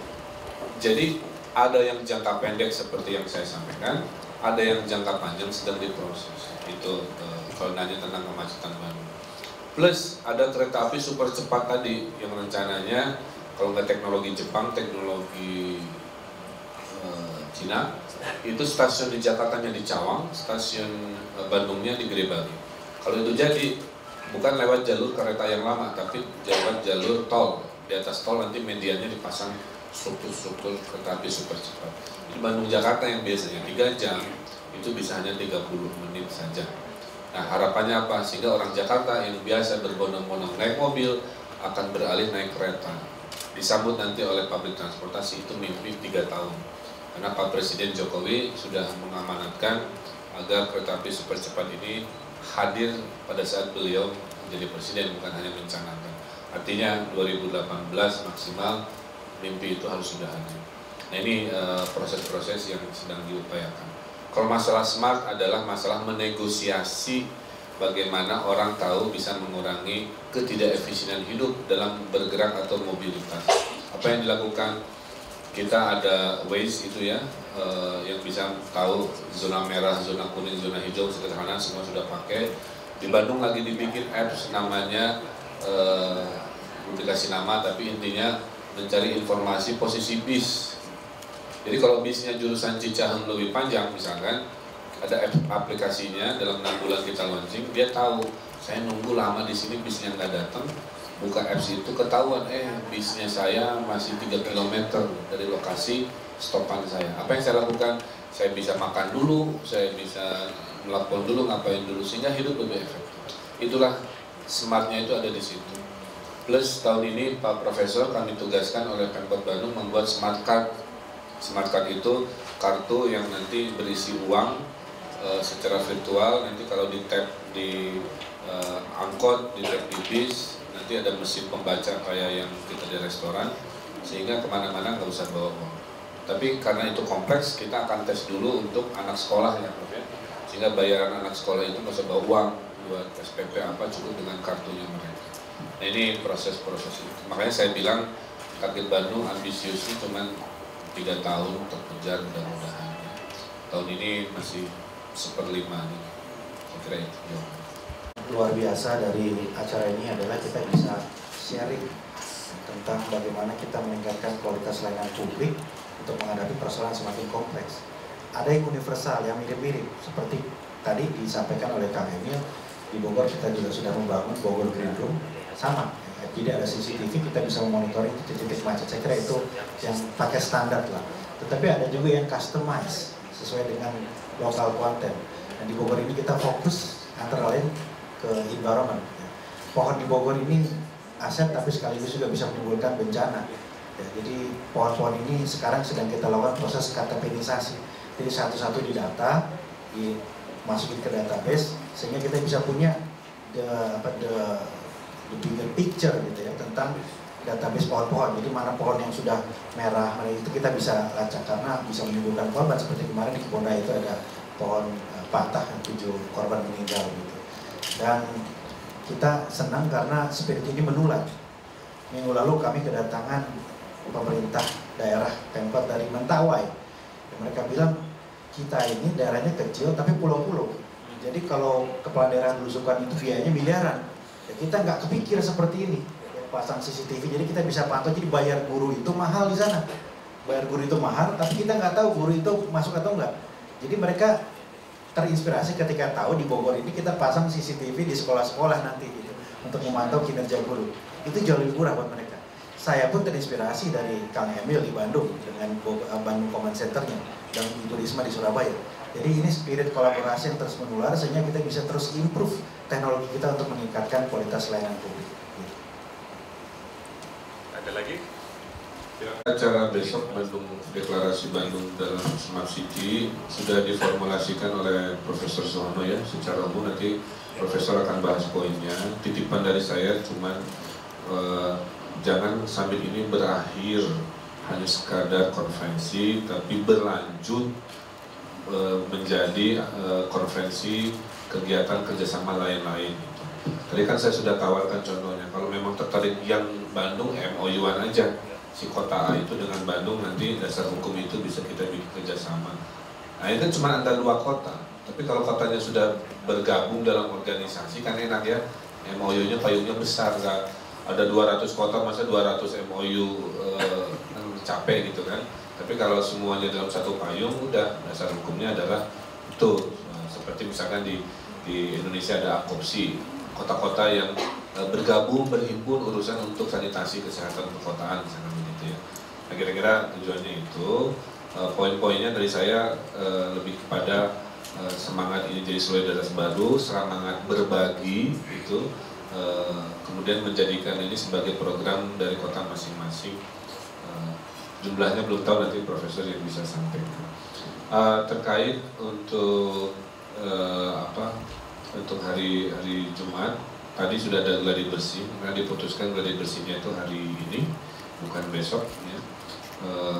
Nah, tambahannya itu hanya ada acara pembuka aja, kalau dari sisi rundown acara. Jadi sebelum para presiden kepala negara itu jalan kaki keluar dari pintu Oman, itu nanti ada rombongan tentara bawa bendera Asia Afrika, ada drum bandnya TNI, kemudian ada anak-anak pakai pangsi bawa umbul-umbul, kemudian ada mojang-mojang Bandung membagikan simbol Bandung Some HDK Sema dengan bunga-bunga kepada yang hadir di ring 1 dan seterusnya. Kira-kira itu. Taman kedua kita mau jualan bandros juga sebagai kota wisata, jadi mulai nanti malam bandros sudah nangkring 2 warna kuning dan warna merah di lokasi Jalan Cikapundung Barat ya. Seperti itu. Kemudian gladi bersih nanti ada penandatanganan monumen 60 tahun Asia Afrika yang bola dunia itu juga sedang disiapkan, ditandatangani oleh Pak Presiden Jokowi dan disaksikan oleh para kepala negara. Nah, untuk wisatawan domestik sebenarnya silahkan datang, tapi Bandung itu lagi repot sampai jam 6 sore, kira-kira begitu. Jadi kalau mau datang ke Bandung, sebaiknya atur waktunya saja, karena nanti dia khususnya dari Jakarta bawa mobil kan, mobilnya nanti kan dia jadi ekor dari sebuah kepala yang sedang tidak bergerak lalu lintasnya. Daripada tidak nyaman, dari sekarang bahasanya bukan tidak datang, tolong menyesuaikan dengan cerdas. Karena pintu masuk Bandung kan tidak hanya Pasteur, bisa lewat Buah Batu, bisa lewat Pasir Koja, bisa lewat Muhammad Toha. Karena kebanyakan tuh Pasteur lagi. Saya lebih nyaman lewat Muhammad Toha. Ini tips dari saya bagi wisatawan lokal, pakailah pintu masuk Muhammad Toha paling kosong, karena tepayunya, karena nggak tahu gitu. Secretnya itu di situ. Itu langsung ke alun-alun. Jadi kalau mau ke kota Bandung, lupakan Pasteur, masuk Muhammad Toha. Jadi bukan tidak boleh, tapi menyesuaikan, karena di hari itu dari pagi sampai jam 6 sore akan ada pengaturan dan lalu lintas yang sangat luar biasa. Jadi mohon menyesuaikan. Kira itu. Nah, terkait dengan pertanyaan yang tadi disampaikan, karena Smart City ini baru dimulai prosesnya, kami menargetkan dalam 6 bulan urusan Panibatan, urusan yang lain-lain ini sudah siap. Definisi siap itu bukan hanya upload terus masyarakat memantau, tapi masalah jaringannya seperti apa, masalah informasinya sedetil apa, apakah 100% sampai itu atau cukup poin-poin, ini yang sedang kita. Tapi komitmen Pemkot Bandung, transparansi ini, itu adalah program tahun ini, tahun 2015. Jadi pada saat apps-nya sudah siap, sistem sudah siap, Bandung Kominfo sudah siap, kami akan launchingkan open data, kita akan launchingkan software mana yang nanti bisa dipakai warga Bandung, mana yang pribadi. Contohnya ya, database aset Bandung nggak bisa dipublis ke publik, karena kalau kami publis atas nama transparansi, sering terjadi mafia tanah memanfaatkan data-data itu untuk tujuan yang tidak benar kan. Nah ini sedang dihitung, mana porsi yang open 100% ke publik, mana yang limited ke publik, mana yang tidak boleh ke publik itu. Tapi semangatnya adalah di kepemimpinan kami ingin masyarakat memantau juga kompleksitas penyelenggaraan pemerintahan ini. Itulah kenapa Profesor Suhono membangun 12 indeks ya, supaya smart city itu bukan canggih-canggihan aja gitu, bukan keren-kerenan. Ya kerennya ada kayak tadi, tapi bukan itu. Di dalamnya apakah tadi ekonominya sudah terangkat karena cara berbisnisnya udah smart kan begitu. Apakah lain-lain sudah juga bergerak gitu ya. Nah ini kenapa Bandung juga tahu diri, kami target 3 tahun ya. Kami tidak mengklaim karena tuan rumah, jadi BCC sudah ada bahwa kita sudah perfect, enggak. Saya bilang tadi, this is just a start ya, seperti itu saya kira terjawab ya semua tadi. Oh ya, nah tadi saya berbisik ke Pak Gubernur, Pak Gub, akselerasi di Jawa Barat ini ada di Pak Gubernur. Saya sebagai Wali Kota Bandung berhasil ngajak Pak Bima Arya ya, dan alhamdulillah kita bergerak sama-sama. Tapi kan kota-kota lain saya nggak punya wewenang, sangat nggak sopan kan secara politik. Nah, Pak Gubernur yang punya kapasitas. Maksud saya juga disebut dukungan berarti ada budget dong dari provinsi kira-kira gitu. Kalau sekarang kan APBD Bandung murni ngedevelop smart city. Siapa tahu dengan kalimat tadi tagih aja oleh wartawan ya. Tahun depan ada dana khusus smart city dibagikan oleh para gubernur ke kota-kota dan kabupaten. Seperti kayak Mentawai tadi saya baru dengar itu luar biasa kan. Ternyata lebih mahal belusukan fisik. Karena pulau-pulau miliar-miliar ketimbang belusukan hanya budget. Bupati terus pakai helikopter. Oh, apalagi. Ketimbang beli CCTV, mengkonekkan kabel-kabel datanya, punya comment center di situnya, itu kan imajinasi paling benar menurut saya untuk menghabiskan uang rakyat yang efisien seperti itu. Jadi maksudnya Pak Gubernur tadi itu, sehingga tahun depan ada akselerasi Jawa Barat, kota-kota kabupatennya, insya Allah punya indeks smart city yang paling tinggi. Saya tambah sedikit barangkali soal pendanaan itu memang relatif. Saya banyak juga ditanya setelah meresmikan launching Green Room dari teman-teman kepala daerah yang lain. Saya katakan relatif, Bogor sendiri tidak lebih dari 5 miliar.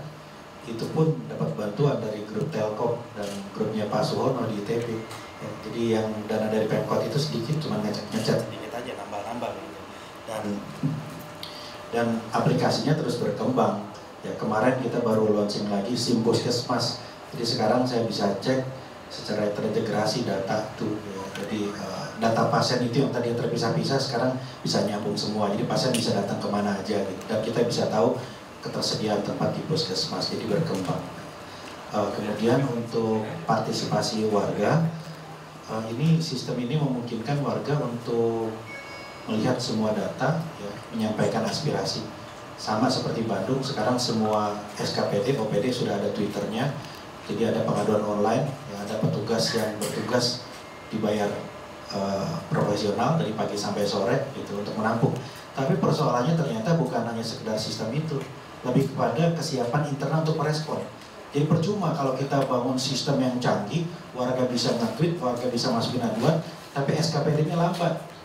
Jadi memang kemudian kita terus lakukan ikhtiar. Jadi sekarang kita punya sistem integrasinya, integrated pengaduan itu, kalau 3 hari nggak direspon, langsung masuk laporan ke wali kota.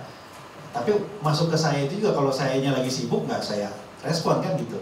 Jadi ini terus berkembang, gimana kita bisa memastikan bahwa ada konektivitas antara aspirasi, antara sistem yang canggih dengan perubahan di lapangan. Sistem yang canggih, ada CCTV di 100 titik, tetapi nggak ada petugas di lapangan, gimana caranya gitu.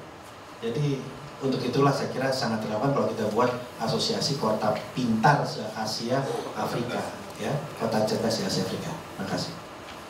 Yang apa? Tambahan sedikit, tadi ya. bentar sedikit, setelah itu Profesor sambil menutup. Ini masalah PPP kan, ya. Bandung ini tadi saya bilang butuh 4.000 CCTV. CCTV itu ada CCTV biasa yang kayak buat satpam, ada yang analitik. Analitik itu begini. Dia bisa ngasih info ke kita. Kalau ada orang angkat tangan, ini dianggap oleh CCTV cerdas sebagai gerakan membahayakan. Gitu, ada definisinya. Atau kita lompat-lompat, atau kita gitu ya. Nah ini yang mahal, ya. Karena CCTV ini contohnya biasanya hanya dipakai post crime tadi. Sudah ada kejahatan, baru buka file CCTV, oh ada gini kan. Nah kalau yang canggih ini nggak pas terjadi kejahatan, dia ngasih info. Nah ini harganya mahal, Bandung baru punya 100 di 4.000. Apa yang dilakukan? Nah saya nanti akan membuka lelang, sok semua perusahaan kasih kami CCTV jumlahnya 4.000, semuanya video analitik, kan mahal tuh. Nah, kita kontrak aja, sehingga Bandung nggak usah investasi di awal, tapi bayar aja bulanan kayak bayar internet gitu. Itu kan murah. Dikalikan cara berpikir ini untuk lampu, untuk semua urusan, itulah cara kita membangun ini dengan PPP tadi. Insya Allah dengan cara itu, dan sudah tertarik yang smart city lighting tadi misalkan seperti itu. Saya kira kurang lebih seperti itu. Betul kata Kang Bima juga, di Bandung itu ada URC tambal jalan, ada URC gorong-gorong, dan lain-lain. Itu selalu silahkan baca. Yang paling aktif itu kan yang paling cerewet DBMP ya. Bisa masuk, silahkan masuk ke Twitternya @DBMP Kota Bandung. Itu dia responnya cepat karena operatornya pinter. Operator paling pinter di Kota Bandung itu operator Twitternya Bina Marga. 1 menit orang komplain dia jawab antara siap makasih laporannya, atau kami beri tindakan, atau kami ini sudah bereskan, ini fotonya. Dan komunikasinya enak seperti itu. Di Bandung ini sekarang skornya 3 hari verifikasi, 1 minggu problem selesai. Itu prestasinya. Tapi sedang saya perbaiki supaya 1 hari verifikasi, 3 hari respon masalah selesai. Ini masih berproses. Yang sudah masuk ada 6 ribuan komplain sejak di launching, dan 90% sudah selesai. Jadi kalau media mau melihat betapa Smart City ini membantu masyarakat, silakan buka data ke Kominfo bagaimana komplain online kita diselesaikan, 90% diselesaikan. Skornya seperti itu. Prof, silakan. Ya, jadi mengenai draft awalnya kita punya 10 poin-poin yang kira-kira mendukung apa yang disampaikan oleh Pak Wali Kota tadi, bagaimana berbagi antara negara-negara di South ataupun di negara Asia Afrika yang sama-sama kondisinya, kemudian Bandung dan Bogor menjadi satu inisiatif ke depan. Nah, sampai tadi malam ada 5 yang kita bahas untuk menjadi salah satu menjadi bahan dari deklarasi nanti. Pertama adalah to encourage the development and implementation of sustainable smart city model. Jadi model smart city seperti apa sebetulnya? Nanti ada contoh Bandung, contoh Bogor, contoh kota lain. Kemudian juga to encourage development environmental friendly. Jadi bagaimana ramah lingkungan membangun smart city itu. Kemudian to encourage the development smart community through giving better education and healthcare. Juga to encourage the development and distribution smart economy, termasuk smart payment, bagaimana pembayaran antar negara, antar kota. Apakah kartu saya di Bandung nanti bisa dipakai di Bogor dipakai di Zimbabwe ataupun di Bangkok dan sebagainya. Itu 60 tahun ke depan barangkali akan terjadi. Tapi mulai dari saat ini keterhubungan antara Indonesia, Asia Afrika terjadi. Kemudian yang kelima adalah to encourage support for smart young generation to enhance creativity and entrepreneurship for continuous and sustainable smart city. Jadi masalah yang dan creativity itu menjadi poin-poin. Jadi akan dibahas besok, masih ada masukan-masukan dari beberapa wali kota. Mudah-mudahan apa-apa yang yang menjadi objektif hasil-hasil ini bermanfaat dan bisa berkelanjutan nanti 60 tahun yang akan datang ceritanya ini menjadi satu cerita. Demikian saya kira Pak ya, Pak Jataban. Kalau tidak ada, ya, cukup sudah Pak. Terima kasih kepada para narasumber yang telah hadir pada press conference pada siang hari ini.